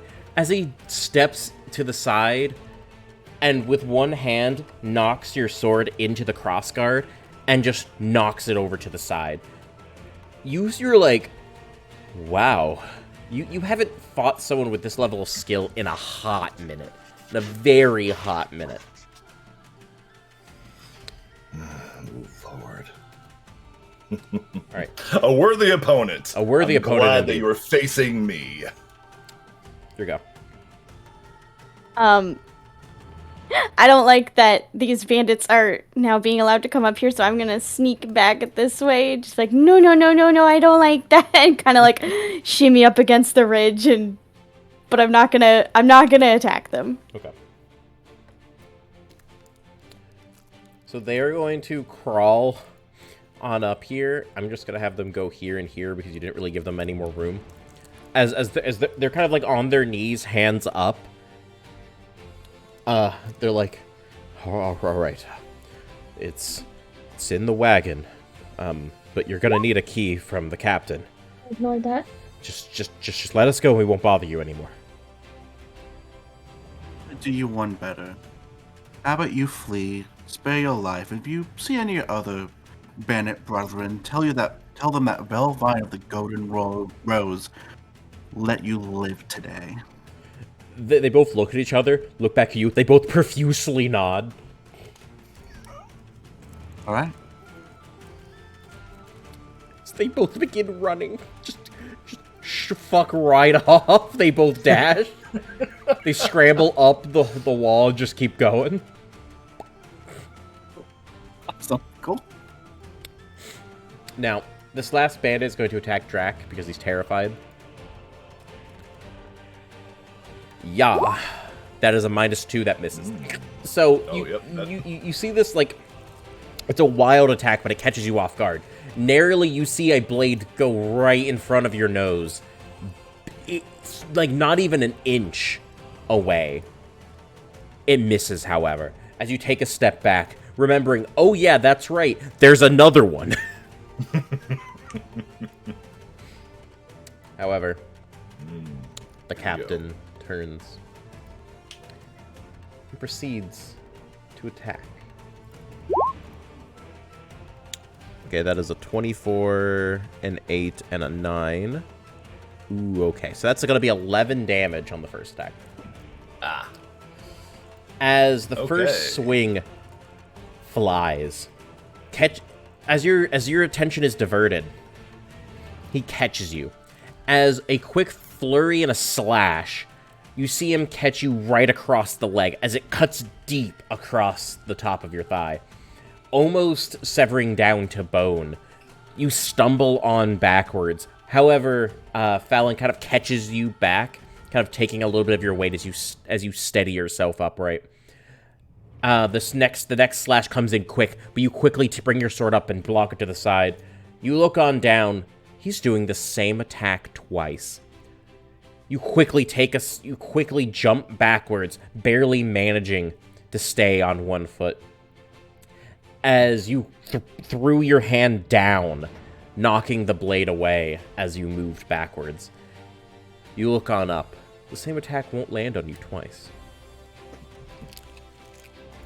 I just look over at Phelan's like, thanks for the save. I'm gonna need a second. Try to get rid of that one, the one who's scared out of his mind. Ben, your go. Okie dokie. I am going to hurl another second level chromatic orb, this time at the boss guy. Okay. So, 24. That does hit. Go ahead. Yep. That's 14 total? Yeah, it's 14 total. What type of damage? I'll do with the fire again. Fire? Okay. Yep. Do you want to go ahead and describe Just, again, channeling, like, this big orb of fire. And this time, hitting... I would imagine it kind of, like, hits his side of his waist from where I'm standing, and kind of catches everything on fire. So... That's all. It fires hitting on his side as it dares to ignite all of him.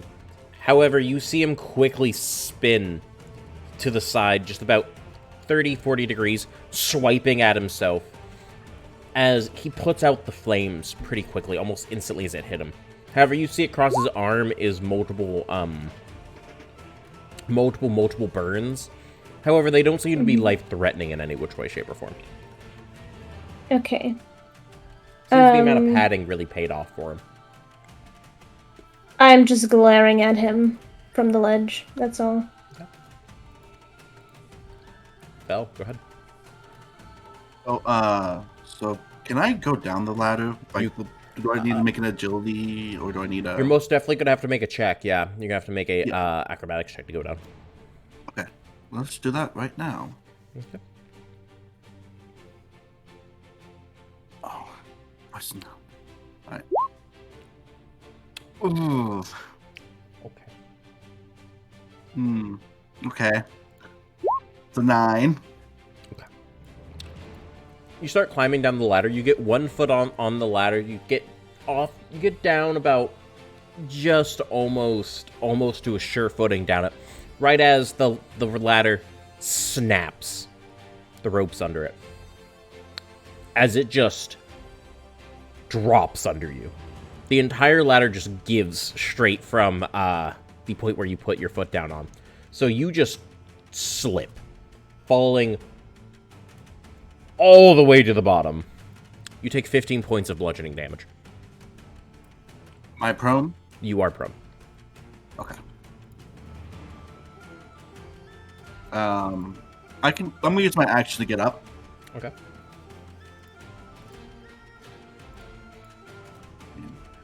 That's 17. And I'm gonna use my bonus action to dash. Okay. And that's equal to my speed, right? Yes. Okay. Dashing right there. Alright. So after falling, you just kind of reeling from the agony of just ka-thump. Like you hit the ground and you bounced slightly. However, upon hitting the ground once again, you just quickly turn over, not even really taking a minute to reel. You get on up, shake your head a little bit, and start running. Valen. All right. So I would like to use my short sword again to take a thrust at the bandit in front of me. Mm-hmm.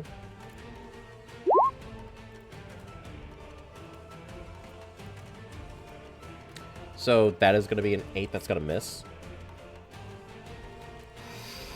All right. And then I would like to use my bonus action to, as it miss, I do a 360 and go for a piercing strike with my dagger. Sure, go for it. So you try and thrust for the first one. However, they seem to be in too much of a frenzy, leaning forward and back to try and just wildly slash at Drac. First one misses. You're like, oh, God, come on. As you do a quick 360 spin, trying to take the dagger, plunge it into his throat. However, he seems to duck under your arm, right over his head. He springs back up and tries to do like what amounts to like a Hadoken slash at Drac, but Drac's just dodging them left and right. Anything else? Yo, hold on. Everything's being super robotic for me, and I don't know why. Give me 1 sec. Oh. Oh.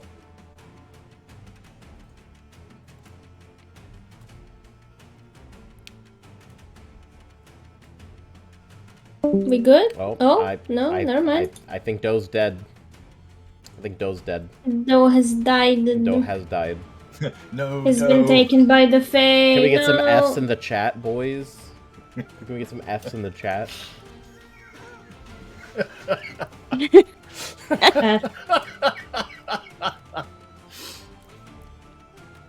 Well, you might just restart Discord. You might have to.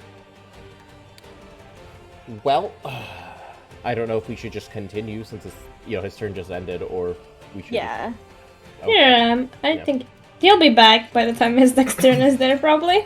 All right. Well, Drac, you're fine. Your friend's over here just fading from existence, but it's okay. It's okay. It happens. Mr. Drac, I don't feel so good. Mr. Drac, I don't feel so No. My Derrickson, my friend, I don't feel so good. He's just over here fading from existence. Many endgame references this time. I look at the captain, and I'm like, your men are falling around you. My friends are moving in. You are only down to one bandit, and he can't even think for himself right now. Who smiles upon you? Because my god smiles upon me. And I just use my full lay on hands. Yeah, I'm using my full lay on hands on me. Okay, so you're bloodied, you're bleeding out profusely. As you just open your hand to the side after you say this, light begins to spray forth, almost as if you had a lantern in your hand. As you just slam it to your chest, your wounds heal with smoke, as you hear the singeing of your wounds shutting. Not all the way, but they are now just scars. As he looks at you, go ahead. You finish what you were gonna say. I was gonna look. I was like, now, do you want to continue this, or should we put you down where you stand? He's gonna look over at you and says, "You seem to be the only one here who's worth a damn. The mages will be dealt with quickly. Once you've fallen, all the rest will be easy pickings. I can get more men." If that is your wish. Don't say I didn't warn you. And I'm just sitting there just preparing to just dodge more of his strikes. Okay.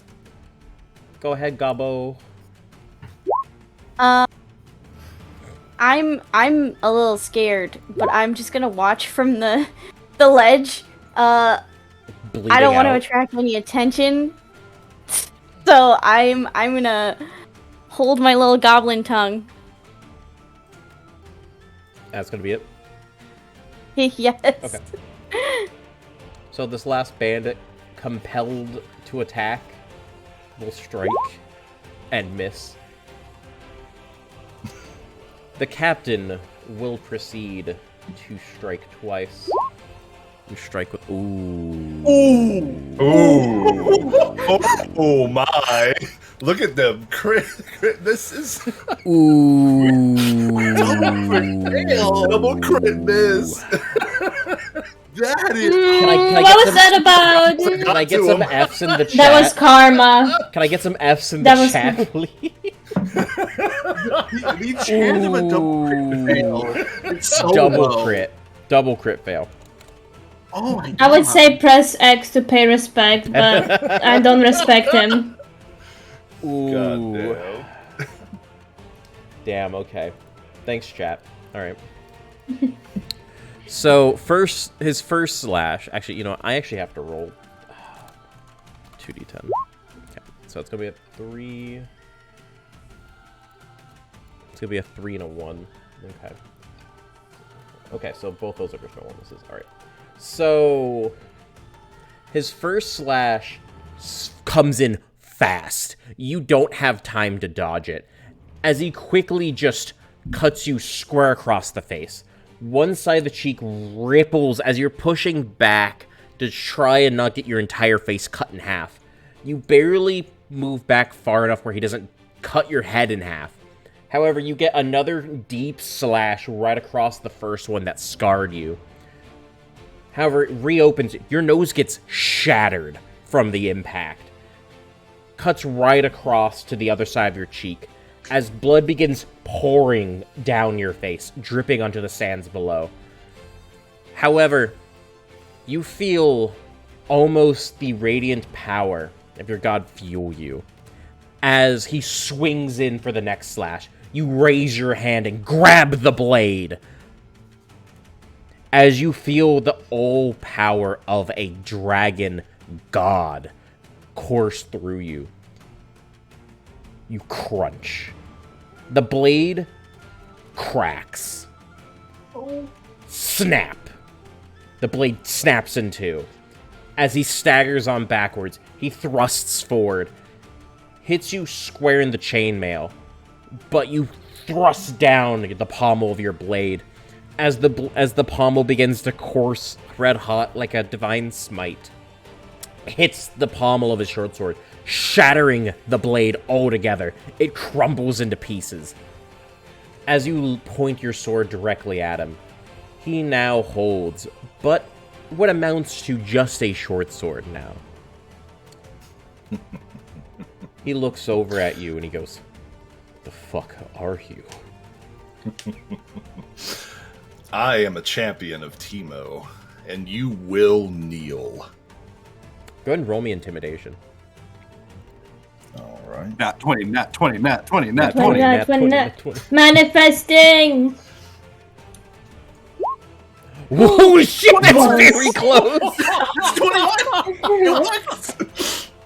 The manifestation worked. All of you see behind Derrickson almost become a visage of a dragon that erupts around him, encompassing as you all feel the ground rumble under you.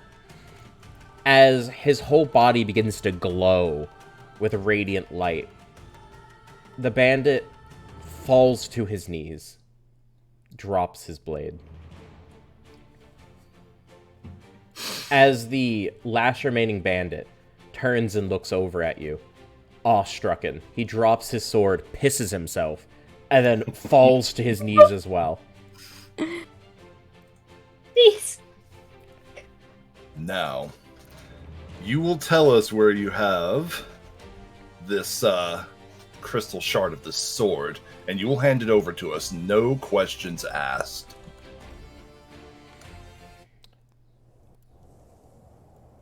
As the dust settles, the power of your deity fades from you, as he just looks up in awe. What appears to be the spell, the darkness that you casted earlier, you finally realize danger is dispersed. As it dispels, you see the bubbling darkness fade. As the flickering of the campfire boom, erupts once more. The captain looks up at you and goes, "Here." He grabs at his belt, pulls out a key, holds it up and goes, "This isn't worth it Just take it. It's in the cart. I take the key, and I just look down at him, and like, you were a worthy opponent, so I will not end your life today. But if I ever see you again, I will destroy you. You see him choking on his own words as he seems to be like holding back like all of these emotions of defeat as he just kind of looks up at you and goes, "Yes, sir." Now leave. Get out of my sight. You see him stand, head held low, as he grabs the scarf of his singular teammate. Walks on off.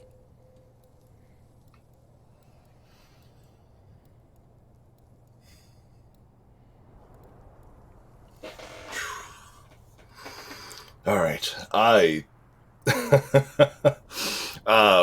wait for everybody to come down here and join us and just like kind of sit down just to try and take a breather. I'm gonna look up the ridge, say, hey guys, the ladder's stuck because of me, so just go around the ridge and meet us down here, please. Okay. I just dramatically go, I'm so cold. So cold. Are you okay, Podge? Here, you can ride on my back, and I like crouch down to give her a piggyback ride. Thank you. I am gonna start looting the camp. And I like drag Beans with me as well. Down.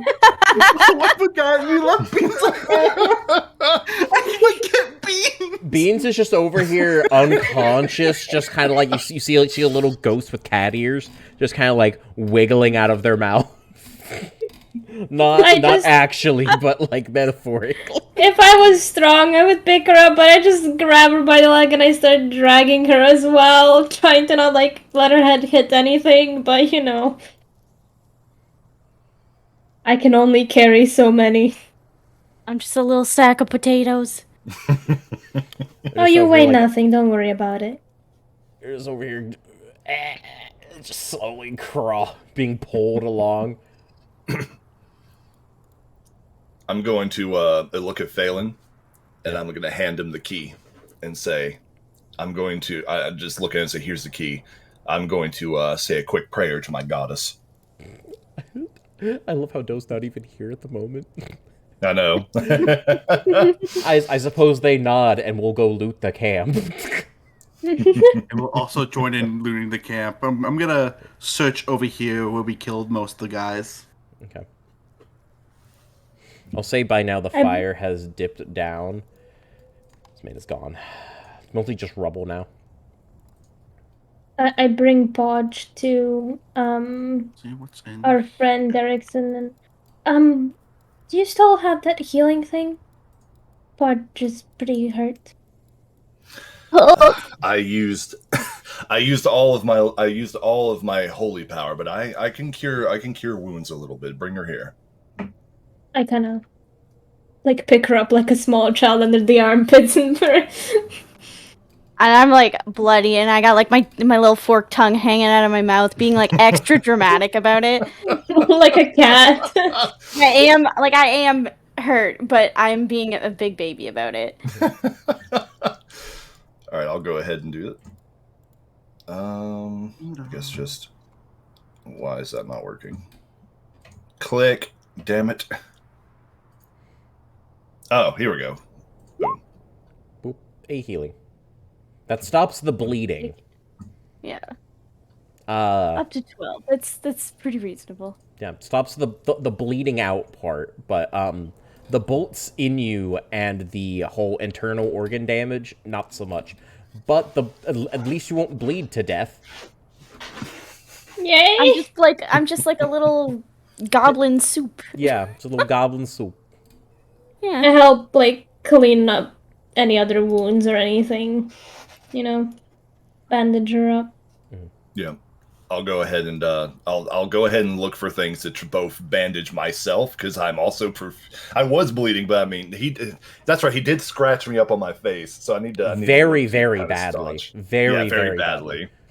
I'm gonna have Like to look for a your way to nose stop is both our wounds. shattered, by the way, like completely shattered. Like you have like an Aruka scar, by the way. Like it's very, very prominent now. Okay. Just look for something to try to have on the bleeding for both of us. Just like take different pieces of cloth from the different Is that robes. Doe? That is Doe. How's it going? Welcome back in. Welcome back. Doe. Boss, I blame you. Why? You jinxed No it. technical difficulties. Well, hey, no one else has had any problems, just you. Phelan, I handed you the key so you could go get the thing. Yeah, he lives. I am gonna need your cam link again so I can put you Yeah, back I on sent screen. it again. Okay. Yeah. You're good. Good thing I already have your chroma key information and all that.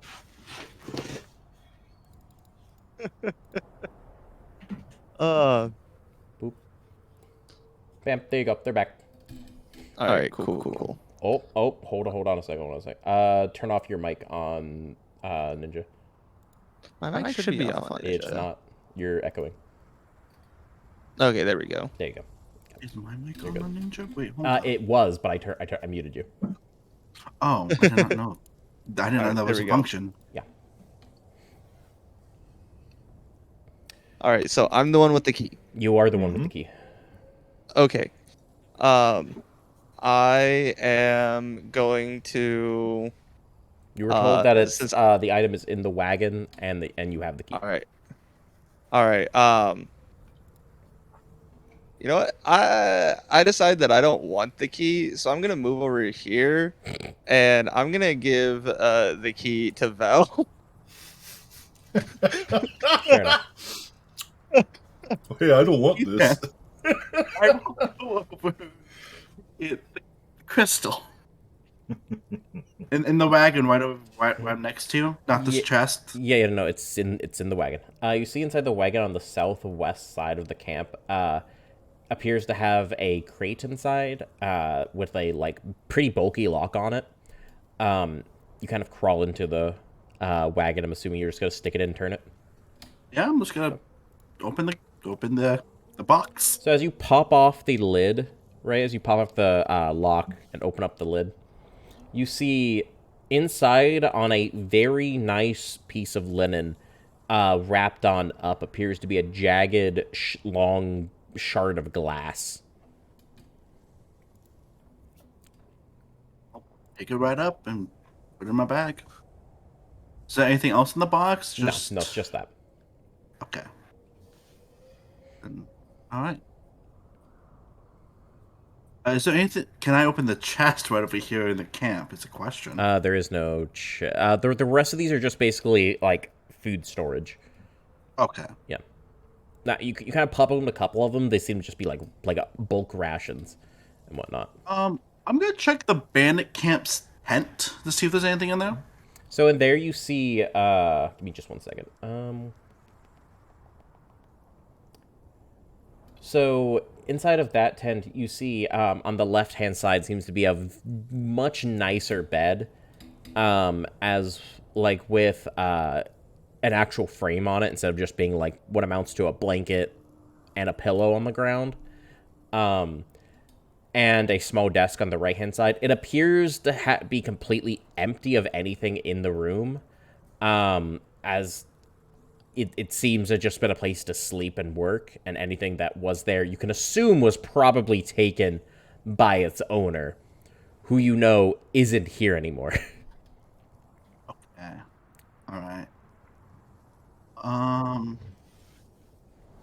While she's doing that, am I allowed to walk around the camp and recollect my arrows?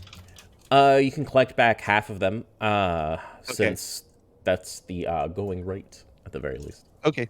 Yeah, you can get about half the Can I ones. also do the same? About half the ones you use. All right. So that would be. How many horses are here? 1, 2, 3, 4, 5. 5 at the moment. Does How that many are include the alive? one that's head I blew up? That is not including the one you said, but there are 6 horses on the map, and one of them is dead. Okay. Do we want to take the horses? to make our journey back up quicker. Are we allowed to take the horses? There's nothing to stop us. There We is nothing to could, stop you, but- and you can probably assume they're the bandits' horses. All right, Yeah. yeah, I'm down to take the horses. Yeah, I'll take the horse, and I'll also take Bean on my horse. So, you know, Oh yeah, please. yeah. She's not doing very Um, well. I don't know how to drive a horse, so someone's gonna have to go with me too. I You can guess I sing also too. take Podge as well. There's not enough space for the both of them. Yeah, how Oh, much? How really? many horses are there? 5 5. currently. Okay. 5 currently tied up. So, Can say Why we doesn't take one Podge? Actually, Podge can ride on a horse. Can I use a rope to guide the horse for her? Yeah. Okay. Sounds good.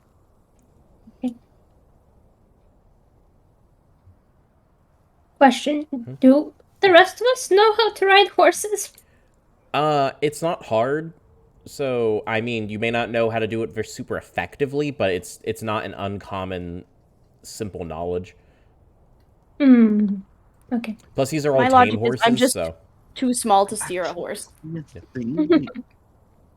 All right, I'm going to after saying my prayer and bandaging myself and Podge up, I'm gonna just walk into the camp. do you actually have bandages on you? I was going around and just taking cloth from the different bandits and just okay. ripping it off. That's Just a fine. makeshift type of thing. Okay. Go ahead and roll me a medicine check then. All right, got you. There it is. Can I help out? Yeah, Ooh, that's you, all. you can provide a help to the action, so go ahead and roll with advantage check. Okay, got it. And there and boom. While I wait for the others to do their thing, I'm gonna go sit under the tent and rest. So with a Yeah, short should we 9, rest. rest?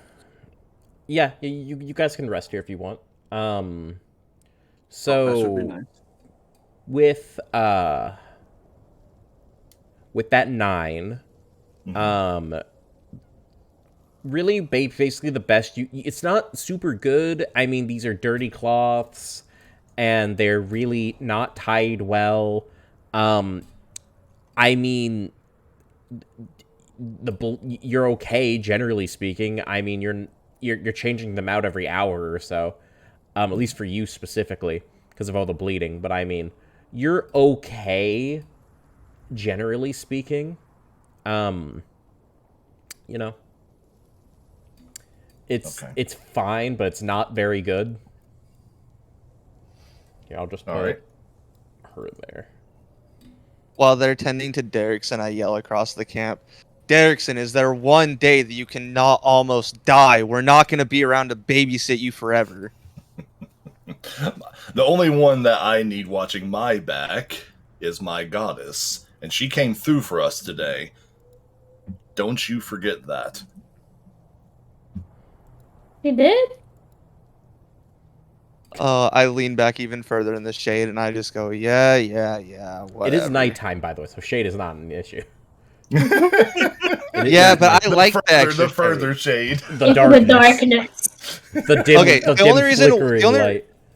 The only reason why I say the shade is living in a desert area, I know that it can still get quite hot at night, and that shade does help a little bit even at nighttime. Okay. Okay. I thought it gets really cold in the desert at nighttime. Sometimes yes, sometimes no. Here Okay. it does, but it's not that bad. Around this time of the year anyway. It's not super cold. It's can be, but Okay. tonight in particular, it isn't that bad. Okay, good to know. Nothing you guys can't Podge handle. looks at Drac and is like, I don't know. I thought my patron was pretty cool. And I point at like the charred remains of the crates and humans. Human remains. I just look over there. I'm like, effective, yes. Cool. And I just like sit there and shake my head and just kind of walk away. I think it was quite cool. Yeah, me too. Wow, what a jerk. Yeah, a little bit, but you know.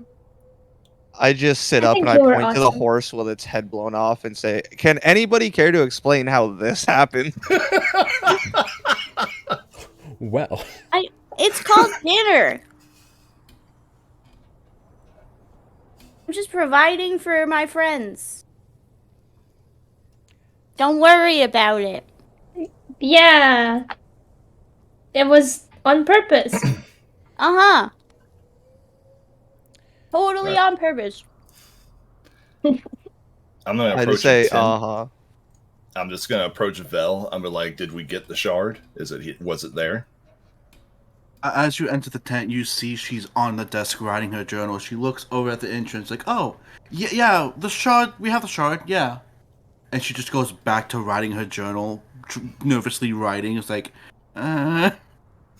Was there anything else of value that was around here? She looks back up. No, I haven't really found anything. It seems like they took most of the stuff with them when they ran. I'm just writing in the journal about what we just did, and just keeping up a nice little log of our adventure. So, Okay. All right. Well, as soon as you're done with that, I guess we'll take a brief rest, and then we're gonna try to go ahead and get out of here. We Can need to everyone find a make me safer place in this perception camp. checks? What? Sorry? Everyone Yeah. make me perception checks, please. Everyone? Everyone. Okay. oh no. Perception. No, You know what? everyone No, except I you. wish not Oh. to perceive. Oh, I perceive. Yeah, I did not perceive. I choose I am not. to. No. I am not looking. Drac, in the distance. I am chatting with Podge. In the distance, you hear the faint sounds of a wild, majestic local bird. The wild, What? majestic, natural sounds of nature, of just a bird dying in the distance. Very similar sounding to the noises your friend was making, to mimic a bird call. Now you sit there and wonder, as you're standing there outside of the tent, as everyone's making their noise, you see no one else really notices, but you out in the distance, are like, huh, that's why that worked. I see. So they weren't just absolute morons. Yeah. All right. Well, I walk away from the tent and I just I'll go check on Roby and Podge again. Mm-hmm. All right. How are your wounds looking, Podge? I feel a little bit like soup, but I look pretty okay. And then I look at my outfit and realize it's covered in blood, and I'm just like, oh no! He's gonna be clean so it. upset with me, Who is? my patron. We can clean it. Can Do you have a change of clothes somewhere? No. Ooh. Hang Can I on. try to wash out the I'm blood gonna cast, with my water skin? Oh no, go ahead. because you can, with prestidigitation, You you can. can clean like small amounts of space, right? No, you clean up to 3 feet cubed. So yes, you clean Yeah. yourself instantly. I'm about 3 feet cubed. I'm just gonna. I'll cast prestidigitation on myself, and immediately my mood changes. Ah, that's so much better. I feel great. Thanks for asking. All right. Are you gonna be ready to move? Because once we're done here, we need to get to a safer spot. Yeah, sure, whatever. Okay. All right. I'm gonna walk away from them. I'm gonna approach Phelan. What do you want, Drac? You want to almost die again? Listen, we made it through that battle, not only because of everybody else's help, but because my goddess wanted to smile upon me today. Yes, I got close to dying, but we're okay. Now, will you be ready to move soon? We can't stay here. I'm ready to move whenever the hell the rest of you are. Okay. Well, I'll count on you then. As soon as Vel is done writing in their journal, we will have to start moving out. We need to find a safer spot in this camp. I mockingly reply, aye, Captain, my captain, as he walks away. Now walk away. Of course, that was the accurate response. Velvine walks out of the captain's tent towards Drac and the rest of the group. Says, "All right, I've jotted our adventure down. everything's good. Do we want to do any more searching around the tents, or do we just want to go back to the kobold camp, or do you want to go back to the inn? I call out to the others. Did anyone happen to search the bodies of those bandits out there? I mean, you ripped their clothes apart. Yeah, I did. That's true. I mean, no, because, you know, some of them are burnt to crisps. I point that out and I just yell at Derrickson, "You're the one that tore their clothes. Why didn't you see if they have anything?" I was focused on healing. Trinkets and things do not bother me. I could search the bodies real quickly. If you want to do a cursory check, that's fine. Just do it quickly so we can get ready to get out of here. Yeah, I'll check the bodies. Okay. And would that just be a perception check? Yeah, go ahead and just roll. I mean, are you thoroughly doing it, or are you just quickly just rummaging through? Just a quick check. Go ahead and go ahead and roll me investigation. Actually, investigation. Nope. you take a look through and you're like, I mean, no, there's nothing of value on them. Nope, not a damn thing. You burnt. There's nothing here. Damn. Nothing that's worth it anyway. I mean, they have like really terrible ripped clothing. I mean, there's their swords that are rusted and not super well kept. You're like, nothing good here. All right, I just called a Vel. Find anything? No, there's nothing here. Just All right. the body. All right, everyone, get ready to move out. Let's go ahead and saddle up and just let's get out of this bandit camp. Let's leave this place behind. We calling this a short rest? Because I would like to use a heal. You guys can take a short rest, yeah? Yeah. Yeah. Okay, go ahead and take a short rest. And while you're taking that short rest, now that you have the first shard, level up. Yay! First level up of the stream. Woo! All right. So now while you guys are doing that, I will chit-chat with chat. So Hell yeah. how's everyone enjoying the stream so far, guys? Oh, ew, what the fuck? Oh. Ouch. That's awful.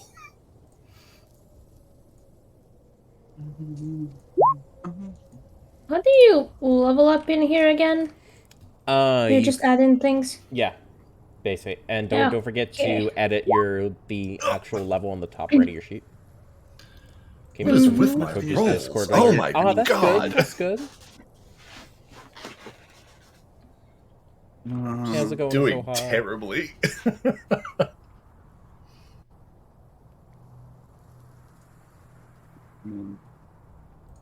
I get anything for fourth level? No, I don't. So I'm going to hold off on you then. Ooh, nice. By the way, if you roll nat ones on hit dice, do re-roll it. Oh, bet. I'm about to say, I was like, oh no, please. But, Cool. yeah.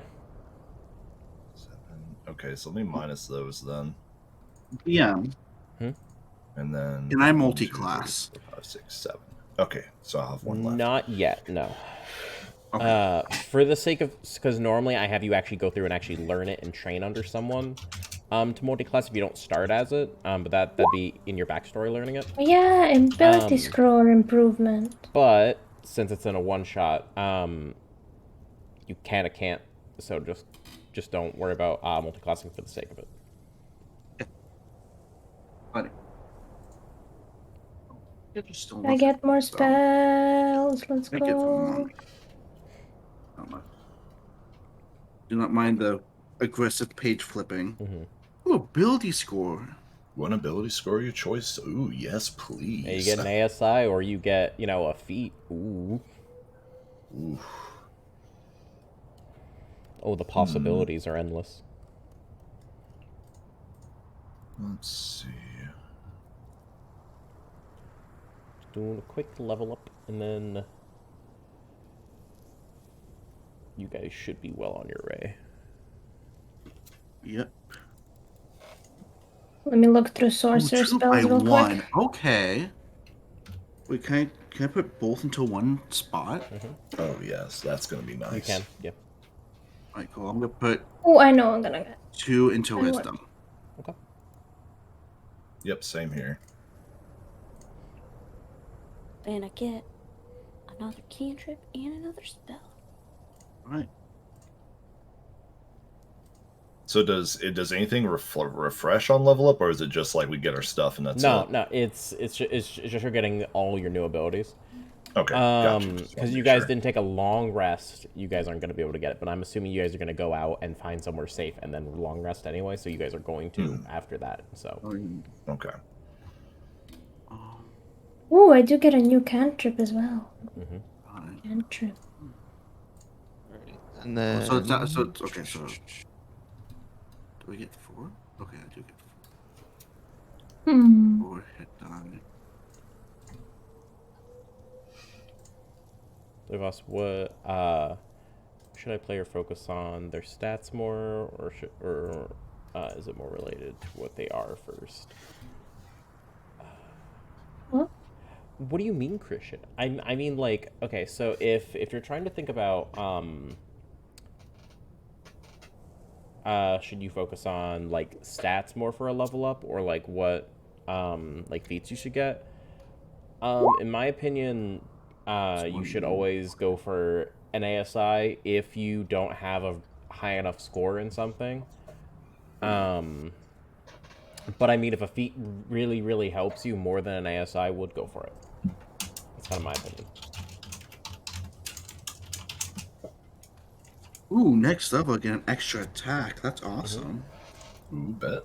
Ooh.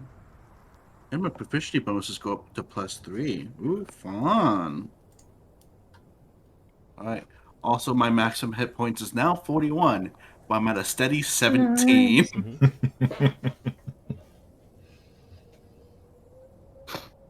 I'm beefy, but I hurt right now. Hey, spells. That is done. I will update the character sheet cards before next session. Because I think next session should be the last one you guys will have for this game. Because I don't think you guys will go through the entire last area by the end of this stream. I think you guys will clean it up next session, though. Like, finish out the last little bit of everything. By the way, Beans, you also do get a level up, but you can do that between this session and next. You are here in spirit, do not worry. Your Muppet is here. We're dragging you along. I know they are in chat, so at least they're enjoying the spectacle while it lasts.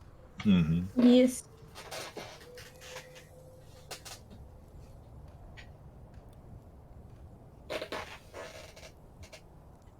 Okay, that's right. I need to roll. Let's see.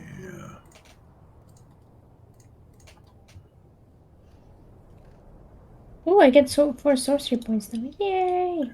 Die, add your constitution. Okay. I should have had 3 So to I need to begin roll with, this but I'm a again to dum-dum. get for my hit points. Right? So Yeah. 4 more.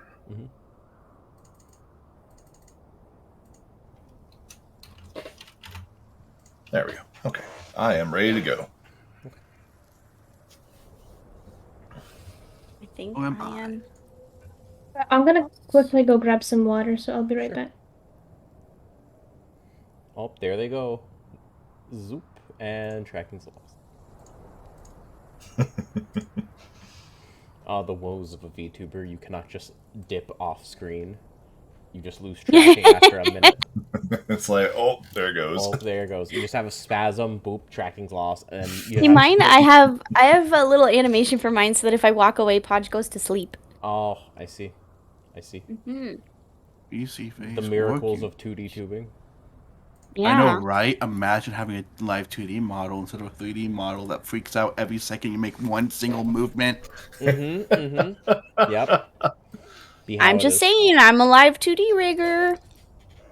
I don't have a live yeah. 2D model made yet because I don't have the money. Well, yeah, it's expensive. It is. It definitely is. It's worth it though, but it is expensive. If I could drop $1,000 casually, I would totally do it, but I can't. I don't have that kind of money. I just made it myself. I was like, you know what? I could spend a bunch of money that I don't have, or I could suffer and learn to do it myself. I am not artistic, nor am I skilled, so... I chose suffer. So, Drac, out of curiosity, are you doing ASI? Yeah, I did. I went ahead and raised my my wisdom. Wisdom, okay. Mm-hmm. Interesting. Because I like having those the extra wisdom for them to do their saving throws on. Okay. I was just curious with it because you're a charisma caster and all your saving throw things run off of, your charisma saving throw. That's true, but I liked how when I did my conquering presence, like I want to make sure that I can keep people. Yeah. That runs off of your charisma score. Oh, it does? Yes, Wait, what? because it runs off of your spell save. Oh, I thought it said they had to make a. Oh, yeah, they make a wisdom save, but it runs off of your charisma. Let me switch. Score. Let me Also, I would like to say that when you did that, it dramatically started pouring out here, like just heavy rain. It's the energy, man. It's the Yeah, vibes. perfect timing. Yeah, perfect timing.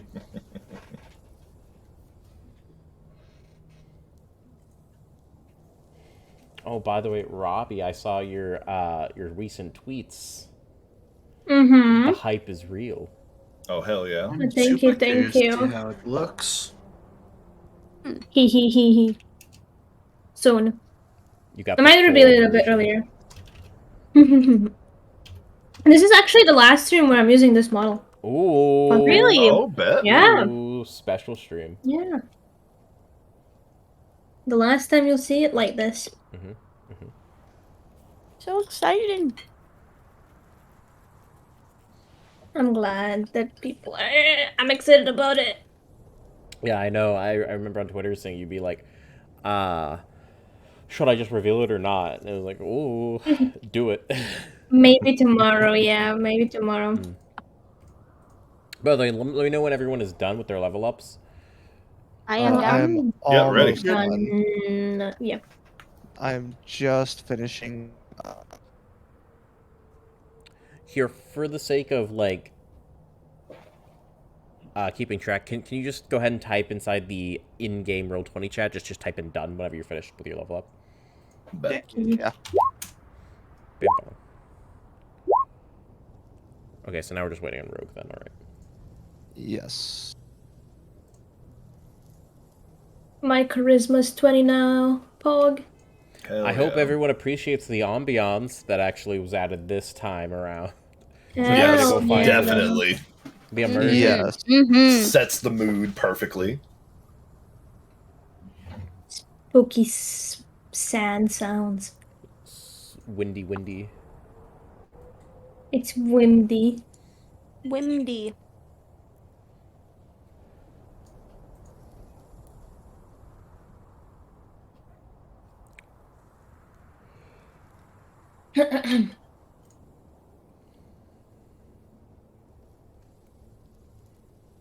Okie dokie. All right, I'm gonna take a BRB just real quick. I'm gonna have my headphones on so I can hear when everybody's ready again. So I'll be right back. Yeah, we're just waiting on Rogue. I'm going to be right back as well. You got it. All right. And...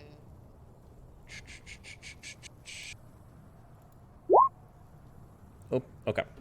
So, Drac, we're back. We're done. We're done. Drac's like, oh, fuck. Just sprints on back to death. Yeah. As soon as I open my door, I'm like, well, never mind. I apologize. It took me so long. I had to like pick what I wanted for my. All right. So, you guys grab all the horses, hop on top of them, and proceed off into the distance. You guys are, I'm assuming, finding somewhere to sleep for the night, to actually rest on up, like find a safer location. Yeah. Yes. So, who is going to be the leader of this band, like actually looking out there? Who's taking point? Not me. I vote Drac. He might almost die on a daily basis, but the gonna be a man seems survival check. semi-intelligent. Put him as a bait. You want me as bait? Oh. Okay. I mean, I wasn't gonna say it, but Derrickson is really the biggest target. Okay, it's gonna be a Sorry. survival check. Mine's a +1. Same. Mine's a +2. Mine's a +1. I mean, but I'm on like the training wheels horse, so I don't know if I can take point. Yeah. Yeah. Being Doe? led. What about Dry. We trust Yeah. in you. Hey, Lead the I'll- way. Yay! Okay, Jack, go ahead and make me a Yeah. survival check, please. Everybody knock on wood for me. Are you guys taking torches with you to light up your way, or are you guys just going? I mean, I have 120 of dark vision, but Yeah, I can but see not in the everyone dark. else does. How bright is the moonlight? Not very. I need a torch. I'll need a torch then. I hand him a torch Thank you for the torch. and I light it up with a firebolt. Right. Would this be a bad time to mention I already have torches, so I just pull one out of my bag? I wonder who should have taken point then. All right. All right, I'm gonna roll. Here we go. Gun- Knock on wood. Yep, gun roll. You got this. Manifesting again. Oh, I didn't manifest fast enough. So, you guys wander throughout the night, heading towards Yandra Flats in that general direction. It gets to the point where you guys are like, if we're gonna sleep, we have to do it now. You guys find a widely open area that basically just is super duper flat out in the sand dunes. Not super safe, but you don't see anything out in the distance. But if you Yeah, guys as are long as going we- to sleep, you're going to have to do it now. Unless you guys just Yeah. push through the night to get there. But you guys are I not... think we should take a rest. Yeah. If it's super flat, I mean, as long as we have guards, like we just keep watch, then we should be fine, right? Yeah, exactly. All right. Well, guess we'll. I guess I'll take first watch then. Alright, I'll take second watch right after. I can take third watch. I wasn't hurt. Okay. I guess I'll take fourth watch. Wonderful. I mean, I don't guess think I'll it's- do the last one, but if I fall asleep, it's not my fault. It's only 4 watches, right, DM? That you Yeah, need? that's fine. So, So you can who's sleep. on Don't board? worry. I'll be on first watch. Yeah. Okay. Everybody except Poach. Okay, so everyone... Okay. I look back at Podge and Who I just say, dares? "You're not getting out of it so easily. You're on fourth watch with me. If I have to stay up, you have to suffer." Hey! Okay. She was but if badly I hurt. fall Leave her asleep, there. it's not my fault. Who dares? I roll the absolve D4? myself of any responsibility. Who wants to roll the Who D4? dares roll the mighty D4? I'll do it. Dares roll the I mighty know D4. wussy. Manifesting. The mighty D4 fate 2. Okay, who's second watch? That's. Uh, Yeah, I was No? first watch. I know I'm third watch. Okay. So Doe's 4, so that's gonna be that there's youngest. All right. So, Vel. During your sleep, you wake up and you're exchanging watches with Drac. As you wake on up, you took just a little nap and you're gonna go back to sleep after your watch is finished to finish it the rest of the way out. Go ahead and don't get anything for your long rest yet. Okay. But, Drac, you stayed up the entire, say, 2 hours. And you've been waiting. You're about to pass out. You're like inches away from it. You walk over to youngest as you see them sleeping there. You need to wake them up. Okay. All right, I'll walk over to Vel and just kind of shake the shoulder and say, "Hey, my watch is up. It's your turn." And that's how you wake up? Mm-hmm. So, Young, what are you going to do?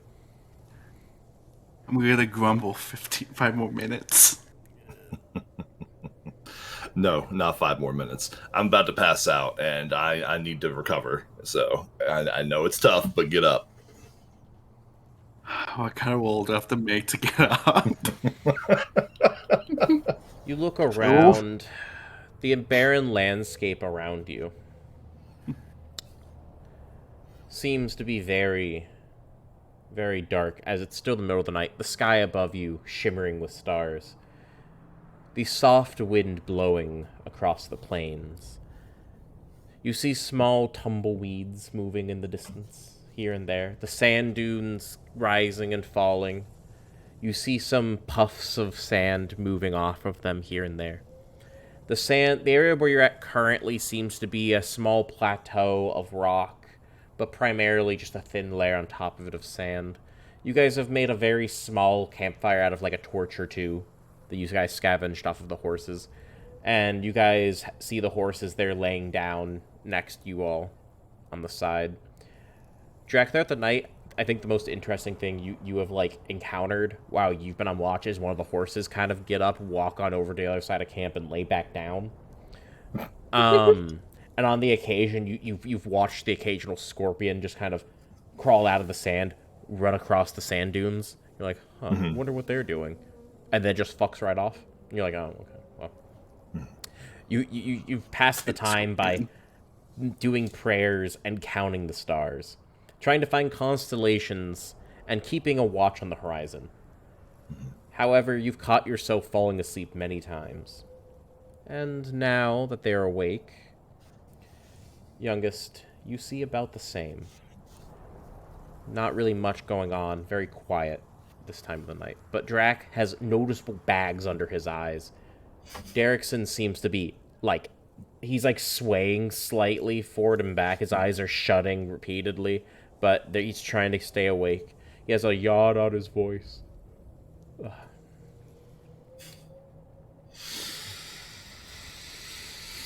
Oh, well, if that's all, I'm going to go lay down. Okay, I'm going to go get some sleep. I'll keep point. All right. If anything happens, just holler. But I need some rest. I'll just walk off towards where I'm going to just post up for the night to just go to sleep. I'm just going to... Can I make a perception check, if that's possible? Go for it. It's just curious. Nice. Nope. That's a 6. Nope. Mm. As you look off into the distance, you don't see anything. You take your little post on a small chair that was strapped to one of the horses previous. That you're like, huh, surprising. But Drac had found throughout the night strapped to the side of one of them. Just a little footstool that you've been using just to sit now. You sit there for maybe 30 minutes. About that, you've gotten incredibly bored. You've been writing in your journal here and there, looking around, looking up into the sky, until something catches your eye. You see off into the distance. There's a glimmer of something that appears to pique your curiosity. It's almost like a glint. Not too far from here. Maybe 2 minutes walk, just over one of the sand dunes. It's strange, but you don't feel any hostility or any kind of threat. It's just like, huh, what's that? What do you do? Everyone else is snoring, sleeping soundly. What am I... Being curious as the sage she is, her mind is always strived for knowledge, and with this piquing interest, she goes alone towards the glinting shine in the middle of the darkness. Okay. You walk on over to see, strangely, a large boulder. You had seen it passing in this direction, because this is the direction where you came from. You had seen it in passing. It's a large boulder, maybe 10 feet in diameter, top to bottom. Just some half submerged inside the sand. The sand seems to have ebbed away from the base of it, revealing significantly more than there was previous. Weirdly enough, you see the glint of a door in the rock. It seems to be of a well-make, very strange thing. Just gonna slightly touch the door, feeling the texture of it. It seems to be of a fine pine, very well kept, not battered or beaten by anything. It has metal accents across the sides, which you can't really tell too well due to the dim light around here, but it seems smooth and unscratched. They give it a small knock. You hear nothing greet you from the other side. The door does not appear to be locked, however, from outside, from quick examination. He's going to try the doorknob and open it. You open the door. You see a small hallway. Maybe 15 feet straight ahead of you. The inside appears to have wooden walls, tiled floor, and the air significantly warmer than the outside here. It had gotten decently chilly throughout the night, but this is comfortable in temperature. It almost smells fresh as well, not sandy and dirt that you've come to be quite accustomed to. It smells fresh, weirdly enough. Her brain has bouncing around, running. What kind of door is this? Keep in mind, the hallway here is impossible to even exist. You just quick understanding. You know that if this was inside of the stone boulder for some reason, not a chance in hell this would ever exist. There's no way that there could be a hallway this long in this boulder. No way. Can I do a quick Arcana check? Sure. Arcana. 18. Most certainly magical of some kind. Of what sort, you have no idea, but this is most definitely some magical juju shit. No question about it. With an open mind and a sage intuition, her hunger for knowledge should be able to appease the god that she sold her soul to. She goes through the doorway and figure out what mythical and mysterical being this hallway is. Nice. So, you walk inside, and as you do, the door shuts behind you. You turn around quickly, the door is no longer there. Just wall. Of course, remember the walls, I believe I said... did I ever describe you the walls, by the way? You did not describe the walls. You described described the tiles, but not is thunder right now. The walls appear to have quite a bit of beautiful stonework on it. Very fine work, but nothing... The design isn't really anything, super laid out or anything. It's just quality stonemasonry.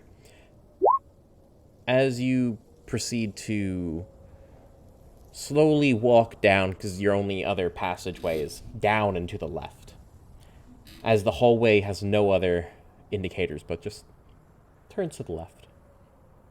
You walk down the way. As you turn past the corner, curious but careful, you see a small shop in front of you, manned by a robed, kind of rotund individual. This room appears to be a magic shop of some kind. It appears to have various magic items scattered across the table in front, a couple potted plants on the sides, a robed figure who appears to have multiple insectoid beast folk arms as they just seem to rest 3 on each side, gently on the counter. Hello, hello there. Are you open? We are always open. Hi, my name is Velvine, and I just happened to find your door in the side of a boulder. What kind of shop do you run here? You have found this place once in a lifetime. It seems you are possibly of interest in something here. Come to the table. I approach the table with caution. Go up to the counter. As As you see her slowly pull down the hood, you see the visage of an old human lady, very grandma-esque in appearance. Her robes very well kept under the cloak. However, from the neck down, she's very, very beetle-like. Arms segmented, hands, in like a 3-pronged, like claw-like thing. And her body just looks very insectoid. As she looks up at you, she goes, "You see, this is a shop that goes around, across the material, and only finds those of interest. If you have something to trade, I can give you something that could help you in the most dire of circumstances, or possibly set you on the path of greatness or tragedy, if you are willing to take the risk." What kind of trade are you looking for? Something of value to yourself. The shop summoned for you. It has come because you subconsciously know it could be of good use for you. You also may buy anything here if you wish. What goods are you selling today? We have many magic items. They're all for sale if you have gold. But I do. the only item that you cannot buy for gold, but must trade an item close and dear to your heart, are these. You see her whip out a small wooden box. She sets it on the table. She goes, "The items in here are sold one apiece and are extremely valuable, sought after across the material plane, and incredibly powerful.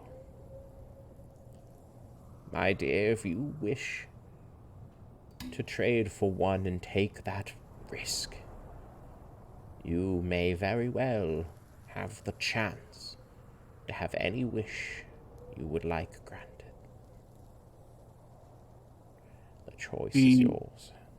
She pulls out her family heirloom glaive. It has a beautiful pine, like wooden stave.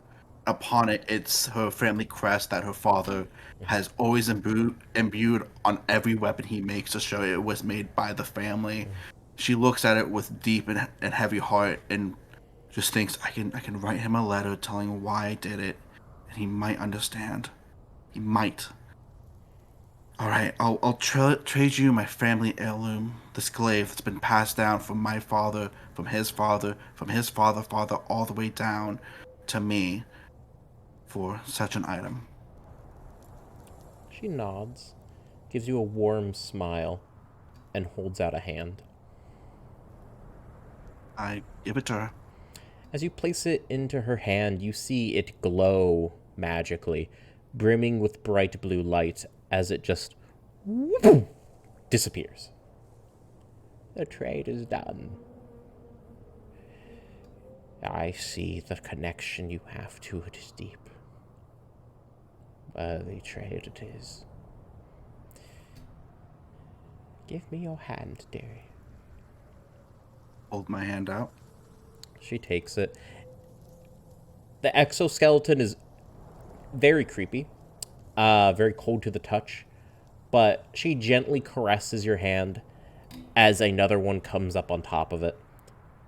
Gently presses down as you see her eyes close. She goes, It will be worth enough for two.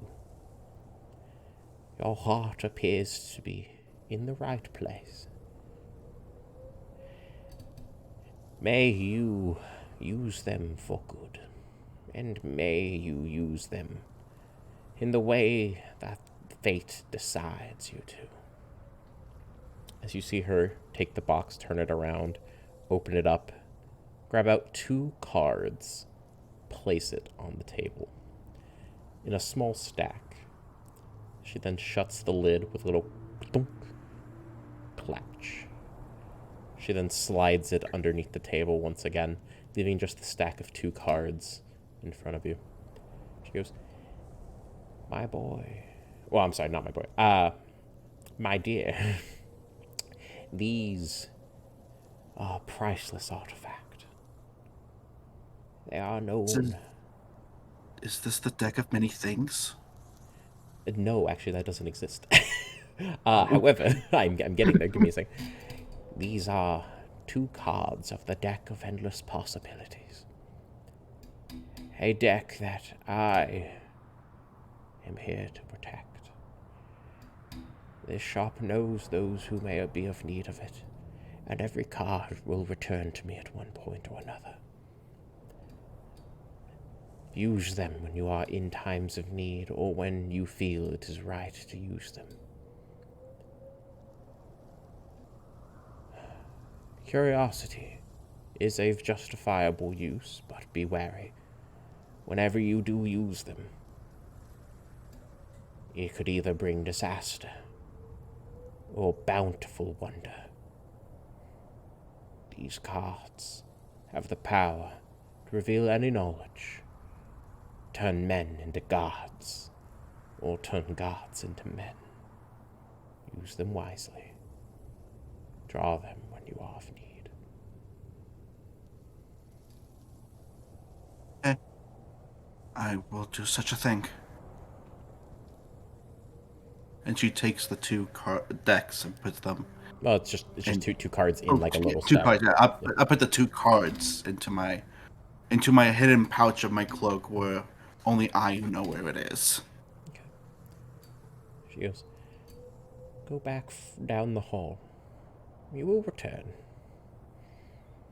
This will be the last time that we meet. Use them wisely. I am actually curious about what you actually are selling on the counter. Do you have any magic weapons?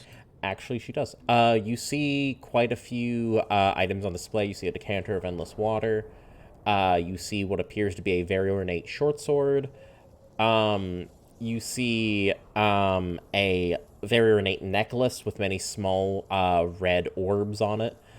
You see what appears to be on a small stand appears to be a very ornate blade with a crimson red blade, with a dark black pommel. You see what appears to be a set of boots on the side, crisscrossing with many elvish runes. You see on a small rack next to the counter to be multiple cloaks. You see in a small box are an assortment of rings of various different appearances. You see a backpack on the side with weird stitchings. You see a couple of wands here and there. And you see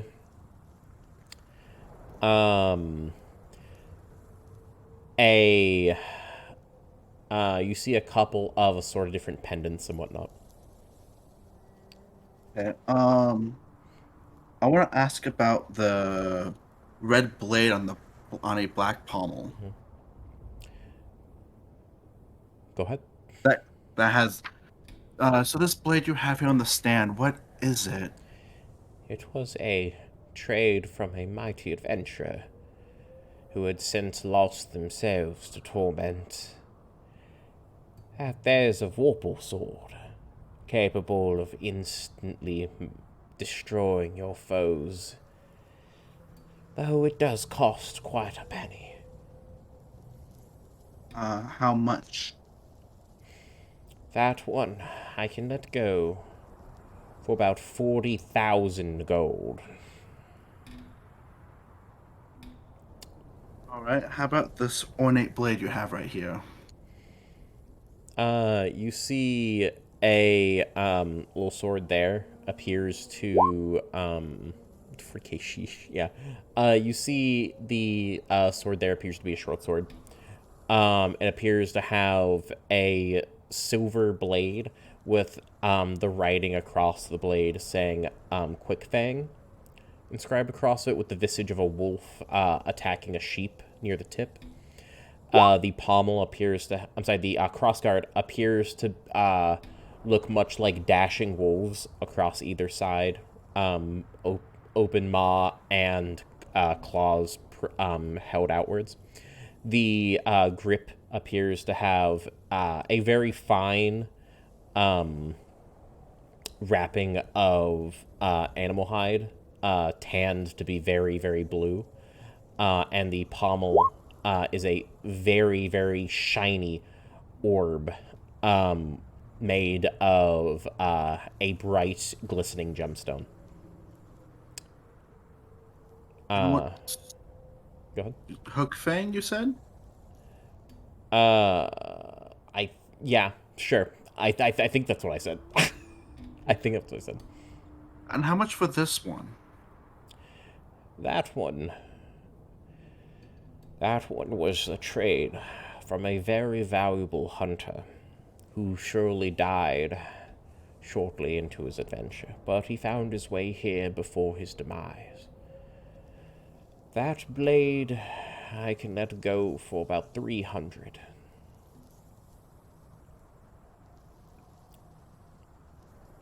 Of course, I can do trades again if that is what you wish.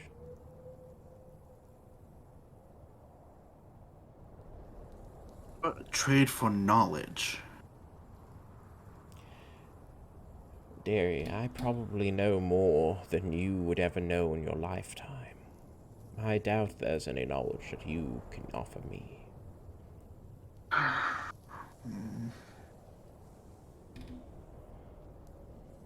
Well, thank you for the opportunity. May I ask, what is your name? That is better left untold. My name is incomprehensible to the likes of you. Leave it as a mystery. All right. She she pats his clothes off, looks around, like, okay, well, again, thank you for the trade opportunity. I shall now go back to my camp, and I will probably never see you again. And she walks back with the way she came. As you take a step into the hallway, you blink once, and as you open your eyes, you find yourself in the middle of camp.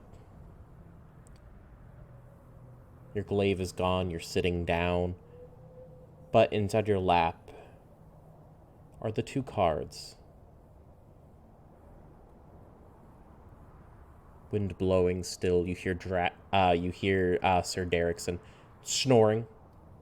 Finally, a hefty, mighty roar, if you will.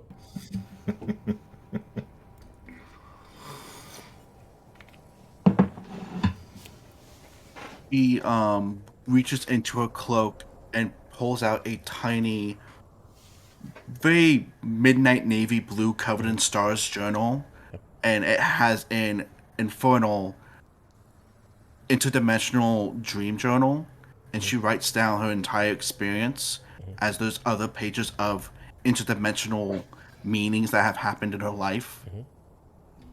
And she just writes down, interesting magic shop. Must find another way to interact with it. Could be useful in the future. Okay.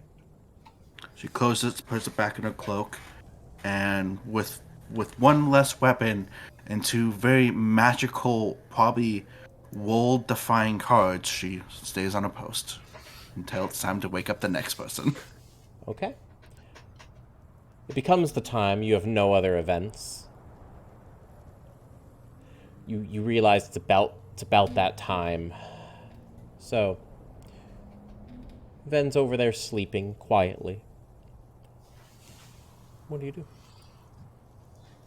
Go up and wake up Ben. And it's like, hey, it's your time to watch now. Please wake up. I need to sleep. Yeah, I'm up. Anything happen? Yeah, but I think it's best to tell when everybody's awake. Okay, nothing bad though, right? No, but could be, but may not be. We decide later when the rest of the group's up. Okay. Go to sleep. Rest up. And I just flop to the ground out automatically. By the way, young, because I forgot to describe you the cards. The cards are black. However, they're the same size like a normal playing card, but they are completely black, except for they have brilliant golden accents all the way around the outside, almost detailing just little patterns and designs across the rim borders. As you have kind of like flipped them over but not drawn them, you see the front side is completely white and entirely blank. Okay. Just for your information. But yeah, go ahead, Robbie. Yeah. I just sit up and watch out for anything happening. Nothing happens during your post. Except for the occasional, like, nighttime insect flying around you. And you're like, get rid of it. Freaking mosquitoes. Yeah, mosquitoes. Nothing really else comes up. It's very, very boring. But then it becomes around time where you can finally take a little nap, again. And it's time for Doze Watch. Before I go to bed, I place my coat over Podge. That's all. And I wake up. Though. Shake him away. Yep. I'm already up. I'm on it. Okay. Nothing happened. Just mosquitoes. Alright, sounds good. Hopefully my watch is as uneventful as yours is. Hopefully. Good night. I I'm gonna walk go back over to and I bed. begrudgingly shake Podge. No! Shh! Podge leave is her like, alone. Podge is like dreaming. You hear, Mr. Orc, you're so big. Oh, I shoo Rogue. I go away. I push shoo past him your to- shoeing and I throw Podge on my shoulders. I and don't walk let to the him. watch That pose. okay. I don't let him. Hold on. Okay. Opposing sleight of hand checks, please. I got you. You know what? No. Opposing acrobatics or athletics checks, please. Your choices. Okay, I'll do Alright, alright. acrobatics. Acrobatics or athletics? Acrobatics or athletics. No. Yikes. Nope. Push right past them. Picks up Podge, throws him over your shoulder. Podge, you instantly wake up. And Very alert. Podge jolts awake, and she's like, no, Mr. Orc, you didn't even buy me dinner first. Question, do you want to use Hellish Rebuke? No, I like slowly come to, and I realize that it's just failing, and I'm like, oh, well, that's disappointing. oh no. The shade. I just respond with, it's okay, get in line with my parents. Damn. God damn. I think this is the part where I go to sleep and when it turns around, goes to bed. Okay, so everyone refill your stuff. Go ahead and fully take your long rests. So go ahead and reset all of your hit dice, your hit points, your skills and such. Go ahead and do that now. Heck yeah. Okay. So it's pretty uneventful throughout the rest of the night. Nothing happens. Doe, how are you gonna decide, or the two of you, how would you like decide to wake up everyone else? By the way, Doe, you're the only one who has noticed. And no one else saw anything during any watch, and no one else has really noticed until now. Doe? Yes. Hold on one second. Bum bum bum. Beans is missing. What? Beano's One. missing. Babino is missing. They're not where they were sleeping. Babino is missing. All right. I noticed that Babino is missing. I look over at Podge and I say, "We need a camp meeting." Okay, hang on. And I prestidigitate the sound of like the iPhone alarm. Okay. Dee dee ding. Dee dee ding. There you go. Everyone I immediately just you all went to wake up. sleep. Don't worry. This is at the end of the watches. This is when you guys are supposed to wake up. Oh, okay. Sun okay. is just coming over the corner. You guys just now noticed. Okay. What's happening? What's the loud noise all about? Ow, my ears. I'm rubbing my temples. Like, turn that racket off. I go, well, I'm not very good at math, but I'm pretty sure we're missing a person. What do you mean? There's there's you. I just point at the ground where Babino was when we all went to rest. We have no beans. We have no bee. No The beans are beans. missing. We are short of pirate. You're right. What? Was she here when she was here when we got here, right? Yep. Yeah, Uh-huh. we were helping her along. Oh God. That means that they were taking on one of our watches and we didn't notice. Did anyone see anything during their watches? Because mine was completely uneventful. No, I didn't see anything. I'm not gonna lie to you, I was napping. Yeah, I didn't see anything, and half of my watch was just me poking Podge to make sure they stayed awake. Yeah, I'm pretty sure I have a bruise, thanks. Wow, it does make my sound kind of. She sighs and cracks her back a bit. So Did she maybe go for a piss break? it might have happened during my watch because I had an interdimensional, let's say, interference. Well, that's a casual thing to drop on everyone. What do you mean? Like, go further into detail. What do you mean? So as I was sitting around looking, nothing was happening like the rest of you guys say until a nice little shimmer happened. Mm-hmm. And over there by that giant boulder that we passed on our way here, and she points at the boulder, there was a door. And usually I thought, well, that's interesting. Most boulders don't have doors. In all honesty, boulders are just solid. So I went to go and check.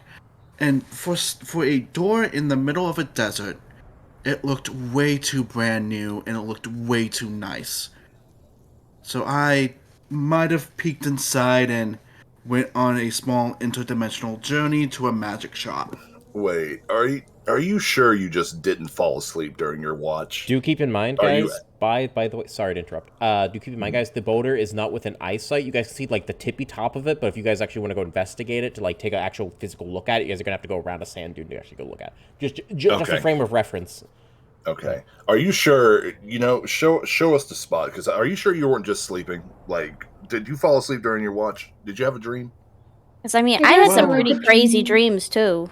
Well, Mr. Drac, if you notice, I am down a single weapon. I'm now only a longbow. I'm missing a family heirloom glaive. Which I'm sure you would not lose.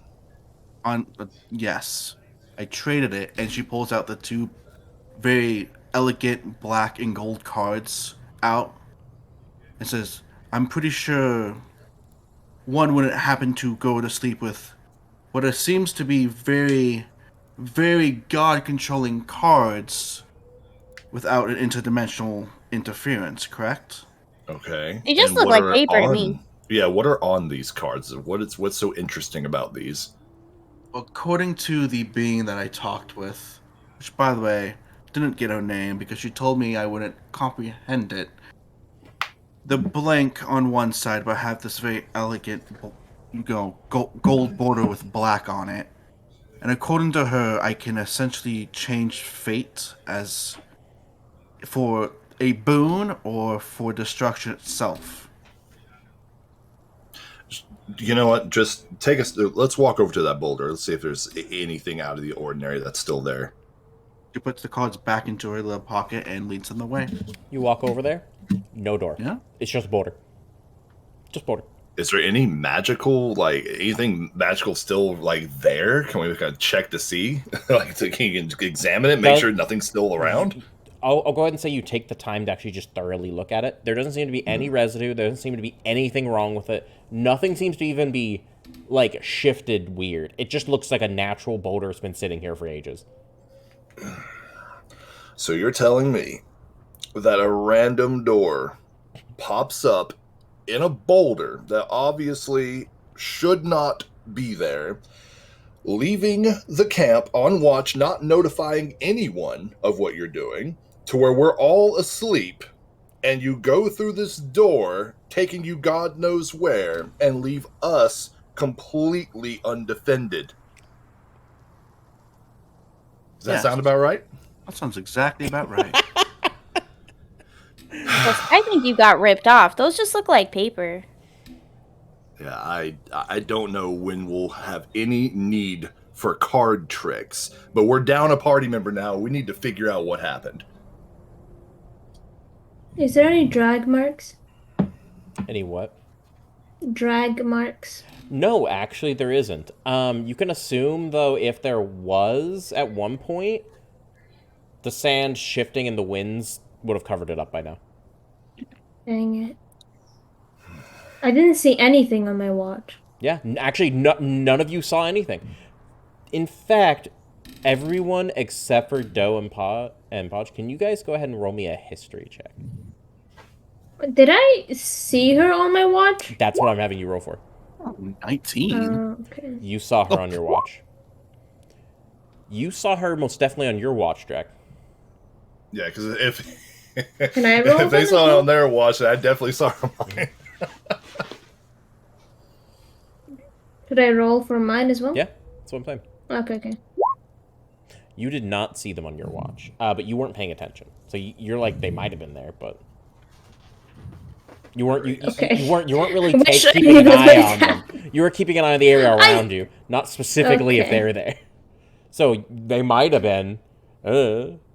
You at least can come to the conclusion that it was sometime between your watch and the final watch that they were taken. Okay. They We were need to go back to our taken. camp. We need to check this out and Or get left. ready to go and just figure out what's going on. Figure out where they went. Mm-hmm. Okay. Is there any tracks visible Doesn't or seem anything? to be. No. Let me see. Well, we should start heading out as soon as possible so we don't lose their, before whoever took them gets too far. I'm gonna ask, Young. I'm gonna ask you, Vel. Can you pull out those cards for me? I just want to see them real quick. Sure, she pulls them out and keeps them in her hands but shows them to you. And I'm gonna cast Detect Magic because Okay. I'm getting cheesed.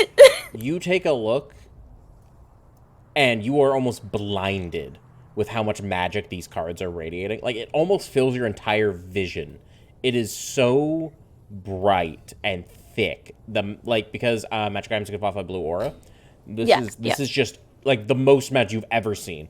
Now you also see an incredible but dimmer, but it's still an incredible amount of magic radiating from Young's backpack. But that's besides the point. Okay. I stumble back. I'm like, okay. Not paper. All right. I was gonna be real mad, but I wouldn't trade my father's heirloom for just pieces of paper. yeah, but you don't know. They could have did you ask them to prove it or anything? Yeesh. By the way, the magic on these cards is thicker than the magic you've ever even seen from your patron give off. Just as a perspective. Ooh. Yeah. What is the school of magic? You actually are not given that information because it isn't one in particular. Okay. Can I'd like to try to open my senses and see if I can detect any strong evil or powerful good come from those cards. Sure. Yeah. You open it up. You don't sense anything necessarily. You just sense very neutral force, I guess. Okay. From the cards themselves. So neither good nor bad. Yep. Neither good.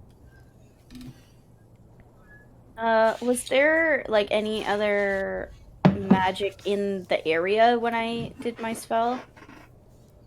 Well, a little bit actually. Through the air, generally speaking, there was a little waft of it here and there, but the amount of blinding light essentially that the cards were giving off was a little too much to actually pay attention to anything else.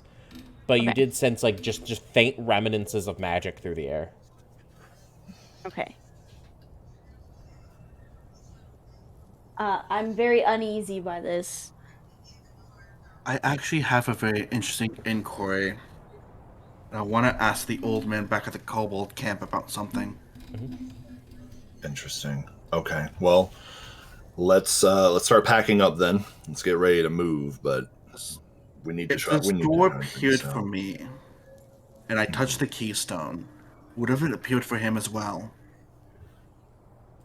And if so, then what if this could actually, prove some things in my brain? Okay. Do you mind if we go to the kobold camp, or it could help us find Bean? Yeah, maybe he could help us out. If you think it will help, then let's get packed up and we'll head back over to him. Because doesn't the magic tell him stuff or something? That too. You guys are heading back to I'm okay with whatever. Yes. You know, the old man was looking for something of equal magic to trade for. Or greater. Maybe he might be interested in one of these cards. I guess we'll go back and find out. Alright. Let's go. I mean, and if push comes to shove, we can always just slice his throat and take the shard. No, we may not do that. You're not wrong. You're not wrong, but I'd rather engage in honorable combat than cloak and dagger. I would just like to point out that is not the favored outcome, but for the sake of the quest, we must keep it in mind that it is an optional one. It is definitely a strong option. Okay. Well, let's head back. Podge, by the way. How close are you to Ben? Currently? Probably standing when you right were beside her? casting the detect magic. Oh, right in front of her. You would send some illusion magic on him. Yeah. I was just responding to you. It's okay. I was gonna say nah because all the light in there they wouldn't be able to really tell that well, but sure I mean yeah, why not? If it's how the spell works, so I'm fine with it. Okay. It's only fair play. Oh, sorry, I was right in front of I get names. I was right in front of Young, but I was probably near you. I'm assuming you're all in a crowd, so yeah, gathering around. Yeah. All right, you guys are heading to the Kobold Village? Yes. Yep. After a little while, you guys travel on over there. It doesn't take... It's very uneventful. You guys start walking through. It's getting slowly and slowly hotter and hotter, but nothing you're not accustomed to living here. So you guys make your way over there without really any scuffs or scrapes.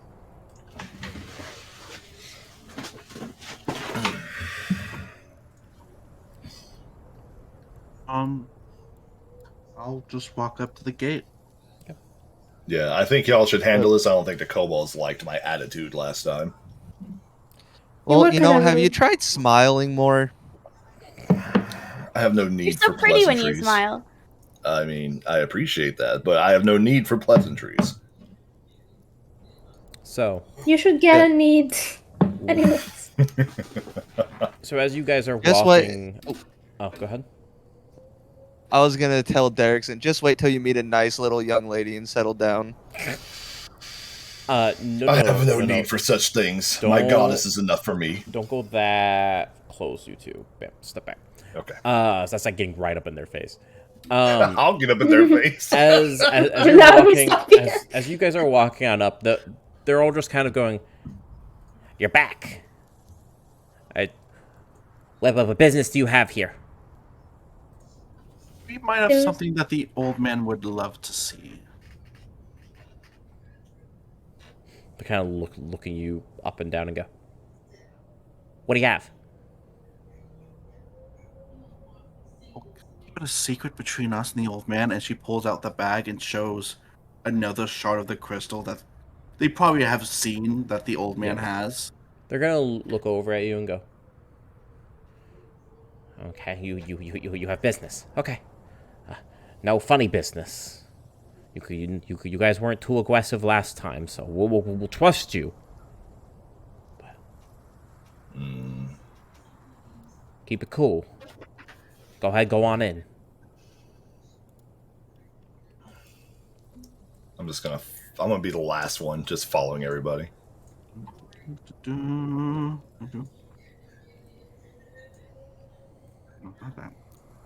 Podge, you coming? Yeah, no shit. Yes, Slowly. slowly. Sorry, my Hey, you calves gotta got all give her messed some up. time. She got them short little legs. Yeah, takes me a minute. So, you guys head up to the kobold at the door, who's kind of standing there. Kind of looks on over. Can I help you?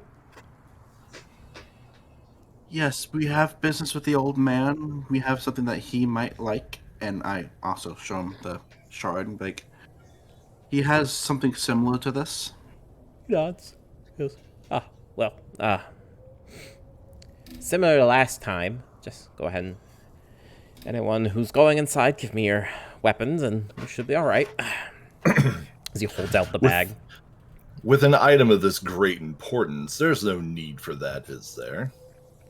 He looks slowly on over to you and goes, "Yes, there is." We showed absolutely no aggression last time. Are you going to try and take my weapon away from me again, kobold? Yes, you can stay outside if you don't if you don't want to. Yeah, I will stand right here. Okay, You are not taking my weapon from me. Sure, go ahead and get real comfy on the pavement. You know, that's fine. I'm just gonna stare at him the entire time. He just sticks his little kobold tongue out at you. Podge like Don't hands over push it, her broom. kobold. Podge hands over her broom and goes, Okay. "It's okay. I'm not fragile." Oh, damn. Okay. Yeesh. Shots So- fired. So who's giving up their weapons to go inside and spell Me. casting materials? Yes. Well, they don't know what my spellcasting is. I hand over my bow, like, keep it delicate, please. It's the only thing I have right now. I give them my weapons. Okay. I give them my broom. I would like to do what I did last time, where I hand over all of my weapons, but perform a sleight of hand check to hold on to my dagger. Go for it. Go ahead and roll. Oh yeah, he does not notice whatsoever. After you all give off your equipment. He's gonna take the bag, sling it over his back, and just kind of look on over to the door and give it a little knock, knock, knock. After he looks over at you guys, goes, "It'll be just a minute." After about a minute, I want to walk over to Phelan real quick, just kind of nudge him, and be like, if he's not cooperative, just say the word. I'll be right out here. Oh, I'll make sure you hear the signal. Sounds good. I'll just walk back to where I was. So, you guys see the door open on up. As he's like, oh, do we have guests again? Oh, we do. Oh, welcome back, everyone. Hello. It's a pleasure seeing you all. I might have an item of importance for you, and we might be able to do some talking. Why, yes, go ahead and come on in. Come on in. I actually have tea brewing. I'd love to give you all some. Ooh, tea. I love it. What Tea. kind? He just kind of waves you all to come on in as he shambles on in on putting most of his weight on his staff. You see a little teapot on the furnace, inside the center of the room, kind of giving off a little whistle as he just kind of leans on down, picks it up, and pours like a small handful of glasses off of a small little itty-bitty table off to the side. He just picks them out, puts them on the brim of the furnace, just pours some glasses. As he's like, who all would like one? It's very nice cactus tea. Please. Take one. I would like one. Wonderful. Thank you. One by one, he hands each of you one. It smells very much so of ferns, but tastes, as you take a little sip of it, tastes crisp, but not very bitter. Tastes almost a little sweet, but it doesn't really taste of much, but it's pleasant. It's overall smooth and pleasant. So he takes one for himself and takes a small seat down as he grabs a stool from the table off to the side and just sits on down. As he just sits there, he seems to have a very happy expression as he just puts one hand underneath the cup and takes the other and just holds it softly. He's like, well, friends, what all have you gathered for me? So I actually have a few questions for you. Of course, of course. So when you became an owner of such a crystal shard, did you have a interdimensional, being contact you through a pine door and magical means? Thinks to himself for a second as he's like, no, I didn't personally. I've heard of such things, in passing, but I've never had it happen to me personally. No. You know somebody who did? I heard of the story. Here we go. But I've never personally had it happen to me. But I always chalked it up to being either supernatural mumbo-jumbo or an interesting event I'd like to hear about personally.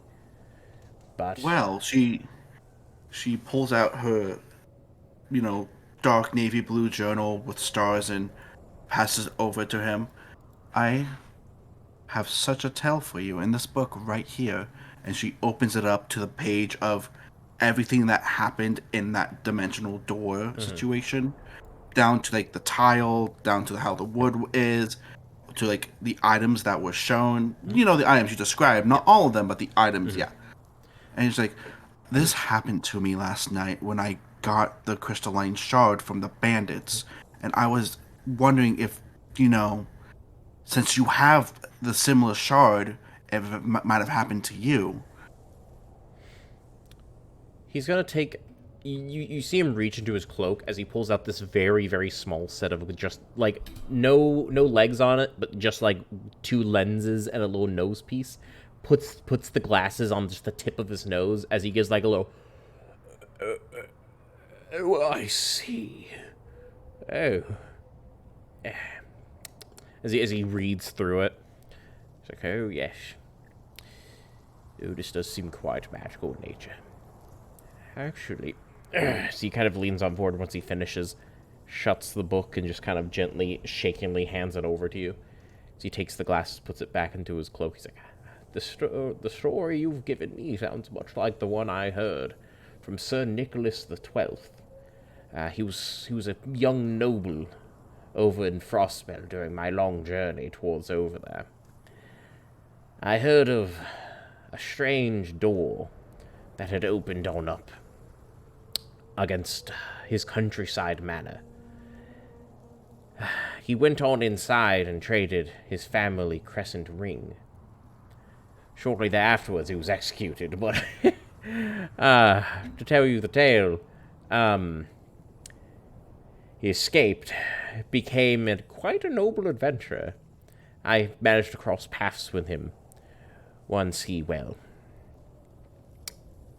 needed services. I had quite the documentation of magic items for the area at the time. Believe me, I was much younger. And I was quite interested and enthused with magical tales. I always thought he was onto something, but he was quite a man of vices, you see. But I wrote it down, nevertheless. Here, let me go see if I can actually find the said journal. Give me but a moment. You see him walk on over to one of the shelves. As you see him, it's like a very, very small, like foot-wide shelf with a couple of books on it. So you see him go on his tippy toes, leaning on his staff, just grabs out one little book, and he pops back down with a hoof. As he goes, oh yes, let me see. Flips through it. Oh yes. Let me tell you the tale. He walks back over and sits on down. You see, back at that period of time, Nicholas had wandered on in, found it in the, servant's shithole at the time, but Sir Nicholas was, sleeping with one of his servants at the time, and that was the only place where he would know no other individual would be going at the time. Kept good records. He knew people. Nevertheless, doesn't matter. He went over there, realized this door wasn't of a normal. He had been there many times. So he went on inside. And allegedly, he went inside, found many items which he could afford, but had no use of. And any of them that he found interest in, he was like, well, I could just have it made. But he didn't. He went forth, and the patron shopkeeper, allegedly they were weird, but were very... they gave off a very unhostile vibe. The energy that they radiated was soothing to them. But they were very off-edge by their appearance, so I assume they were some type of aberration of some sort. Yeah, they had about a beetle body and a face of an old woman and about 6 arms in total. Very old that I could see from the counter, but I presume they had more appendages than I couldn't see. That is horrifying, to say the least. I can see why they were very they took quite a while explaining why they didn't remember them that well, but they were very, very taken aback. Nevertheless, allegedly, when they gave off their ring, they were given but a single card. I managed to actually, after I gave him, the services I had, which he was in quite need for, he offered me the card itself, and this was one of the first cards that spoke to me. One of the first items that spoke to me. It was around this time in my younger years that I ventured forth to go try and find more items. In fact, I took quite a liking to collecting them, though I do not have many. Seems to be quite interesting that you managed to find the shop itself. So Consider that yourself card, does it look like these two? And she pulls out the two cards and, displays them for him. Like, did it look like these two? Yes. Exactly. Yes, detail? it did, actually. I believe I have one or two. You have more than one? I mean, I have more than one, but there was other people who also got these cards? Let me see how many he has. Give me one second. He goes, yes, in fact, inside my travels, I've found two of them just out and about as, very random places. One I found underneath a waterfall while I was bathing. At the time, I had to have been at least 35. I was out with quite a merry band back in my day. It was before Zorn was born. Shortly before I met his mother. And our little troop there were freshening up on a way over to Alabaster in Sevis, you see. And, well, I looked down under the waterfall and I saw something moving, and I picked it on up. And it seemed to be one of these cards, and now knowing I had already found one before, I counted myself quite lucky. Oh boy. It drove me out to find so many magical items along my journeys. Some of them I could part with, some of them I just could not. Shortly thereafterwards, the next one that I found was, well, to say the least, it was in the hoard of Zord's mother. She was quite unenthused to let it go, but I, with a couple tunes of a song, I managed to persuade her into letting me have it as a payment for quite a few other deeds. You don't really go into that detail. Now, this brings another question. If such an interdimensional being has such cards laying around this world, what is the true nature of these cards and what could they bring about? From what I understand, and from what I've heard about them, they are cards that very few people know about. I've only understood the bare minimum. I've dared not use them. But I learned of them from Sir Nicholas, way back in my youth. And I never touched them since. But I've heard tales across the lands of me actually since I went out to go search for a few of them.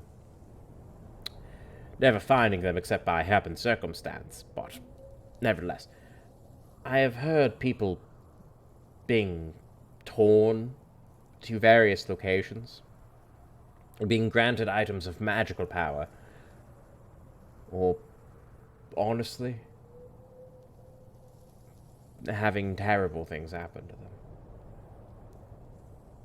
I have heard quite a few bits of good, quite a few things of bad, but they go by many names. I only know truly of its one true name, and it seems you were told of it in here. And it's the original name I knew of when my noble friend introduced me to the cards.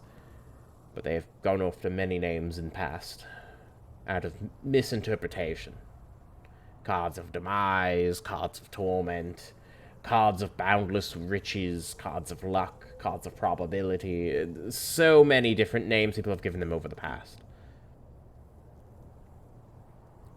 Alright. Thank you. Now, onto the topic number 2 I want to talk to you about, and she slings over her bag and opens it up and shows the crystalline shard. Oh, so you found one. I thought I smelt incomprehensible magical power through here. but I thought it might have just been the cards once you showed me the journal. Yes. After touching the shard, we made camp, and that's another topic I need to talk to you about after this one.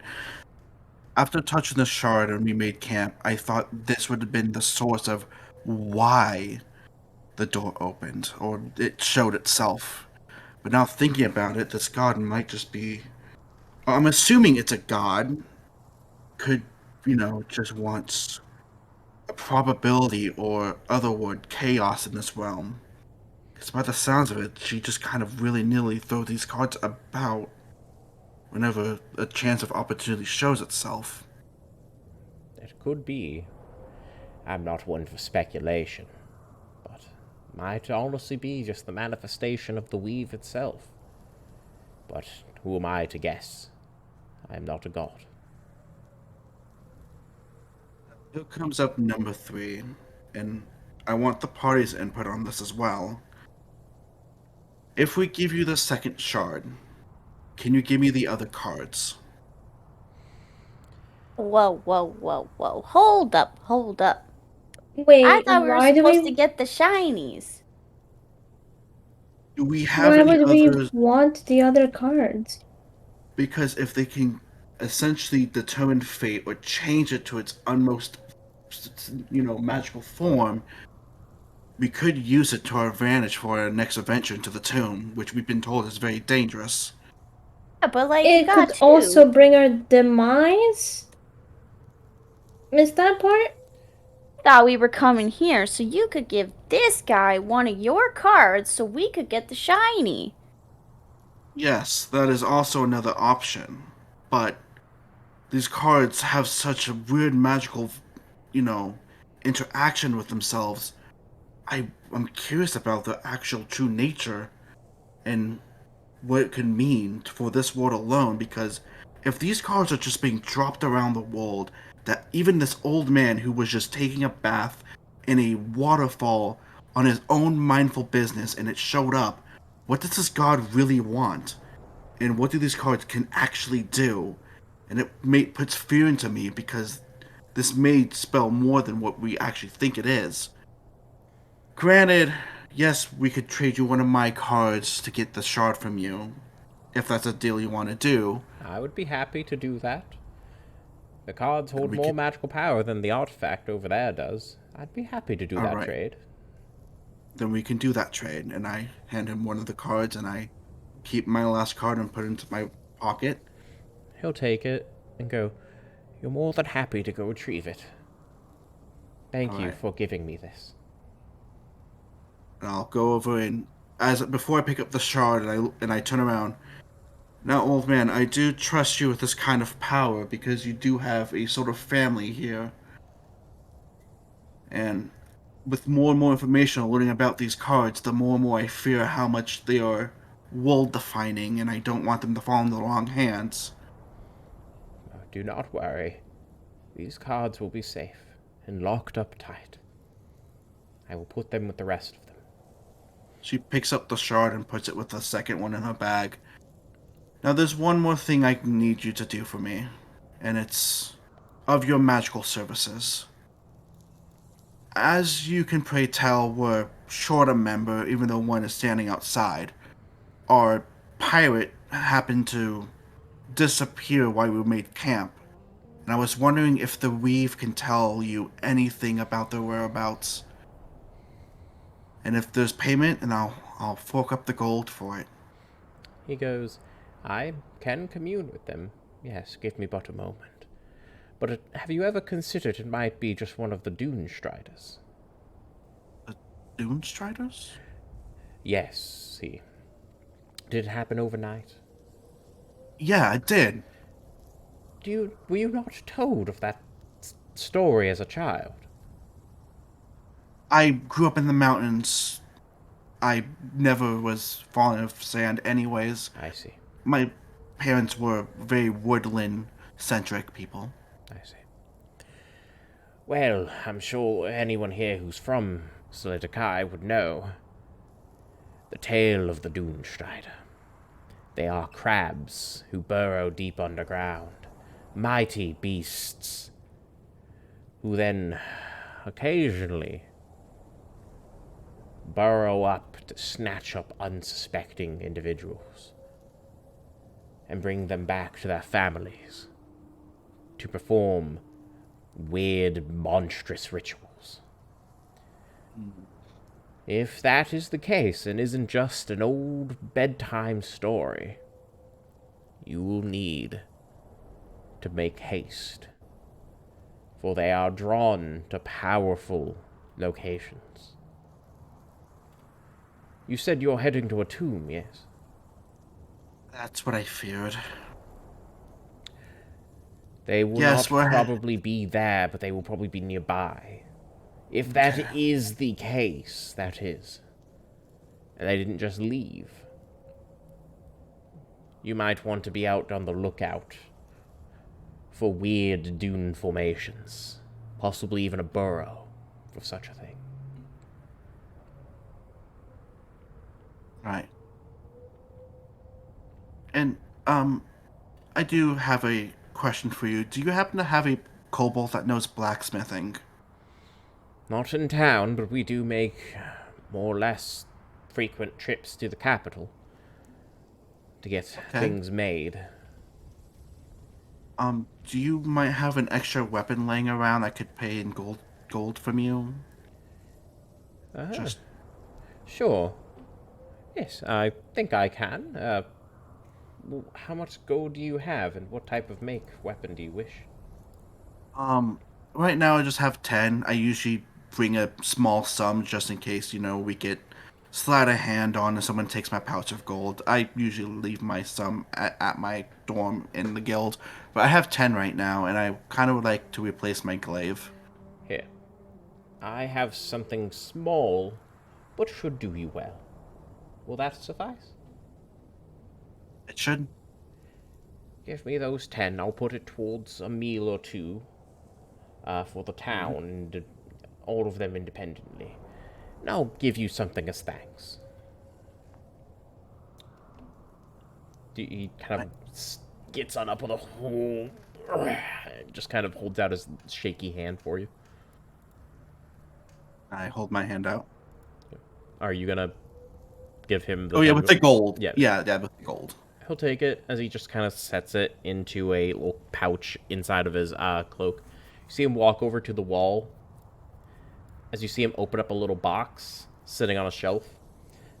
As you see him pull out a ornate dagger, which appears to be onyx black and curved. Almost like one of those like serpentine blades, but it's a dagger. Deep inside the center, you see a bright green groove in it. And the tips of the blade appear to be crimson red all the way up to the tip. The pommel appears to be a whooshing cloud, and the crossguard appears to be a whooshing cloud, and the pommel appears to be a small decorated sphere of copper. As he walks on over and just grabs the crossguard and the pommel itself, and just holds it out into your hand. I grip the handle. It's pretty comfortable in the grip. The grip appears to be a soft leather wrapping. Okay. He looks at you and goes, I know it normally would go for far more expensive on the markets, but you gave me quite a unfair deal. This is the least I can do to repay you. It is a dagger of poison. Use it well. I shall do such a thing. Thank you.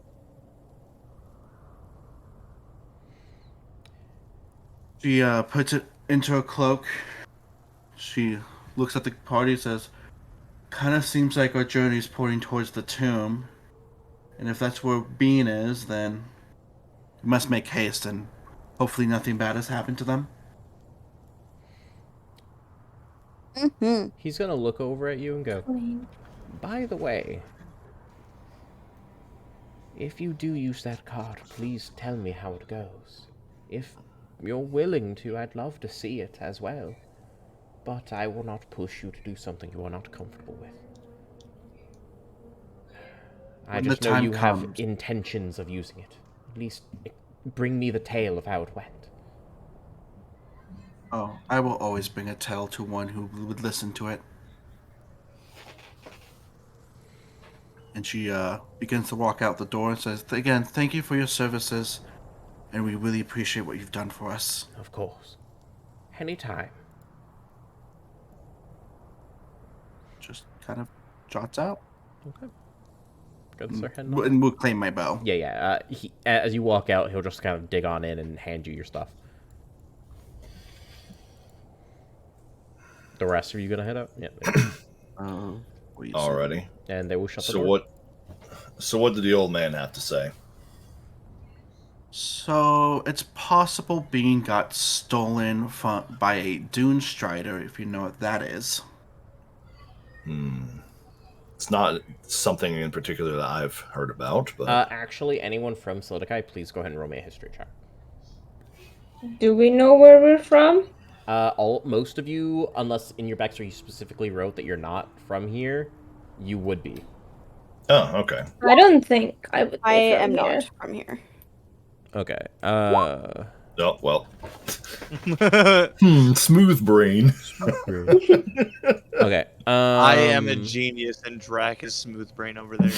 So, Doe, you remember as a child, you were warned of the massive crab in the desert. You know, never travel alone, or else it'll eat you up. And if you're a bad little boy, you know, it'll crawl through your window and eat you. You know, that kind of shit. Yeah. Yeah. It's like the boogeyman. Yeah, it's basically the desert boogeyman. It's apparent. Allegedly, it's a massive, gigantic crab that eats people who are bad. Allegedly. Also, they multiple tales that you've heard of different variations of it. They take you into their den and perform massive rituals on you and turn you into them. Oh, Oh my god.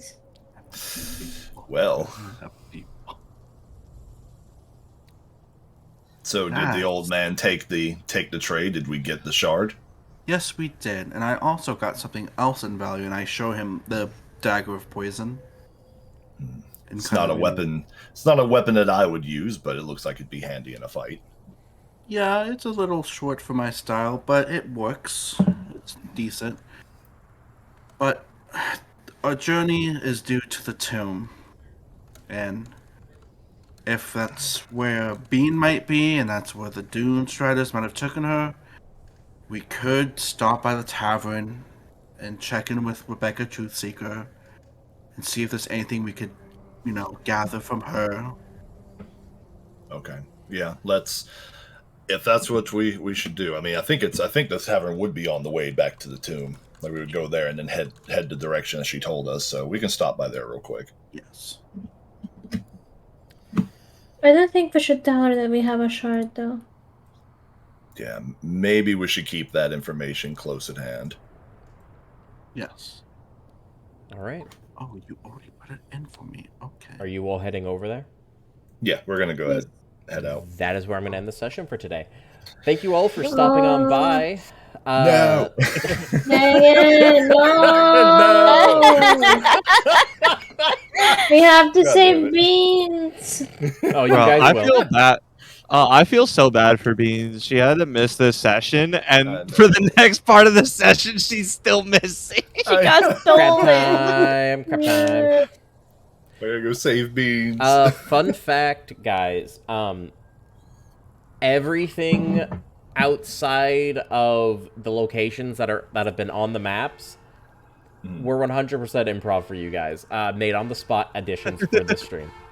Hell yeah. Hell yeah.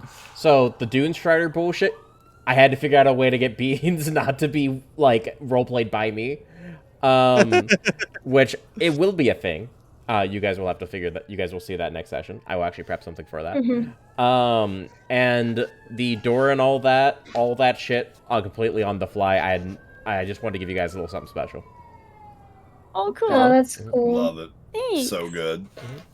I wish I had Yeah, it's money like I for want. credits. It's like, damn it, we have to do this once a week. We gotta wait a week. Yeah. Well, By then, I'll have my exam, so wish me luck. You got this. Thank you, thank you. well, for the sake of everyone else here, thank you, chat, for every single one of you for stopping on by this stream. It has been amazing. Thank you all for coming by. This session was really, really good. I was really happy with it. Thank you to everyone playing, of course. Too bad Beans couldn't be here, but they had, IRL situations that happened. Basically, life struck them. There's no way to have seen it coming. But I appreciate every last one of you for showing up and for playing with us today. I think going around the table is in order. Like we did last time, this will be the segment where we all get a little bit of time. So let's start going down, and I'll go last. Doe, go ahead and talk a little bit about yourself for anyone who does not already know you. Go ahead. All right. Hi, for anyone who does not already know me, my name is the Rogue Doe. I enjoy playing many games on stream. I enjoy coming in and bullying Voss constantly during his streams. It's one of the highlights of my day at this point, honestly. But yeah, no. Make sure to check out my my Twitter for my random, bullshit 2 a.m. thoughts, because I never sleep. And come on into streams, say hi, bully me a little bit. I don't care. I bully my chat. Chat bullies me. It's a great time. I love all of you. Yeah, that's my spiel. Let me give a little bit about Beans, because they are not here at the moment. So Beans, wonderful artist, amazing streamer. They do not get enough love inside this community. They did a lot of the art for everything in here, all these panels and everything, completely all of them. A lot of the cover art was made by them, except for the starting soon and be right back, but we'll get there. I really do appreciate them stopping on by. Too bad they couldn't be here this session, but anyone who does have the chance to, go follow them. They do a lot of really, really good stuff. So, yeah. Now yes, they're great. Yes. Now on to Pod. Go ahead. Oh, I'm Podge. I'm a little goblin. I am a variety streamer. I stream games, cosplay, and live 2D rigging. Tomorrow I will be streaming Little Witch in the Woods. And the rest of the week I will be away at A-Kon. So if you're in the Dallas area, come to my panels at A-Kon and you can get a Podge sticker. Yay! Yeah, I very much enjoyed being a part of this. And thank you again, Vostel, for a lovely session. Man, I aspire to be at a fucking con as a panel. Ooh, man. Aspire to be somewhere where there is a con. I aside from VTubing, I'm a professional cosplayer, so I many balls in the air per se. So yeah. Too talented for this show. Get out of here. It's for those who don't have any talent. No. Lies. All right, Robbie, go ahead. Only facts. I'm Astro Robbie, for those who don't know me, or just Robbie. I mostly do art streams, but I do some cozy game streams or horror, from 0 to 100 real quick. I am officially redebuting on Friday, so this is the last time you see this model, and I'll get a whole new brand model on Friday, which is exciting. Besides art, I do also live 2D rigging, animating, and some graphic design, I guess, kind of 50-50, But yeah, that's all, and thank you, Voss, for inviting me and for being a wonderful dungeon master. Of course. Also, they were the one who did. Actually, I think I have it here. Give me 1 second. Boop. Yeah, this. They were the one who drew this for the starting soon screen. Amazing. Go check them out. It's amazing. They do art like this all the time. It is brilliant. Thank you. Brilliant. Absolutely beautiful. All right, our resident dad in the chat. Drac, go ahead, take it away, PB. Hi, I'm Drakazad, Lich Lord Variety VTuber. I stream pretty much every day. Always going live anywhere between 10 p.m. Eastern to 1 a.m. and just doing pretty much anything and everything. You can join me on Wednesday with Vostel, just like bullying each other in Apex and trying to get those coveted dubs, trying to get some wins. But I don't. Today I was planning on streaming, but to be honest, I'm actually at the moment working on another cover, so that might be taking up the rest of my night tonight. So that's probably what I'll be doing today. Oh, so good, so good. By the way, their cover's really, really good, actually. Like, genuinely really good. If you go to his streams, you can actually redeem a small clip from some of them. And I'm pretty sure it's pinned on his Twitter. Sure is. It's always a fun time. Always a good time. And also thank you so much for having me here. It's so much fun. I know we gotta work around everybody's schedules, but I mean, you got me hooked to this. I wish we could do it multiple times, but I will try to hold myself back until next week. You're an amazing DM. Thank you. Thank you. Young, go ahead. Hello, I am Young. Well, as of right now, I am a tiefling, but my usual model is a Viera from Final Fantasy XIV. I'm a variety streamer like Drac. Right now, I'm playing V Rising, a very fun vampire game. I'm playing some Fortnite because the battle pass is about to end, and I really need to grind the hell out of that because I paid for it. But I also do Final Fantasy XIV streams, and I also am still doing my Zelda randomizer. And I'm slowly starting to becoming more and more attached to this campaign and have fallen in love with this, and I really appreciate Voss and all he's doing for us. I really do. He's an amazing DM, and I have never been so attached to a story. And this is just a one-shot. I can't wait for the campaign. This is a one-shot. None of your backstories are intertwined in this. This is just a one-shot. I love it. I can't wait to see how fleshed out we can make the story be, and I'm so excited. And I stream kind of on a daily basis. There's some days I'm like, I need to take a day off, but I wouldn't mind seeing you guys in stream once in a while. Hell yeah, of course. And the thing is, like, since I know we're getting, like, it just shows the level of how much investment you're getting from us in this, that it's just a one shot. Like, I can't wait till we actually sit down and do an actual campaign it's gonna be this. Good. It's gonna be good. Oh, it's gonna be great. Yeah. I want to show you something later, Voss. Is a Okay, hold on. There's an English word for proposal. Or if we do a campaign. Yeah. Of an intro, but yeah. There you go. Of course. Ooh. Yeah, of course. I'd love talking about it. I guess it's my turn. I am Vostel DMG. For anyone who is not aware, I'm Vostel DMG, variety VTuber. I stream with Drac a lot. I do mainly collabs for the most part, but you can always check out my schedule over on over on Twitter. It gets posted every Sunday. Of course, I do this. Check it out every Monday. Until it's done, and then we'll bring out more information about the actual main series campaign, because I think everyone here really does, mesh pretty well together. So I'm hoping to keep everyone in here. But I stream most days. I stream every day, 10 p.m. Eastern Standard Time, to God knows when. I've gotten a reputation for streaming pretty late. 16-hour streams. Yeah. Yeah.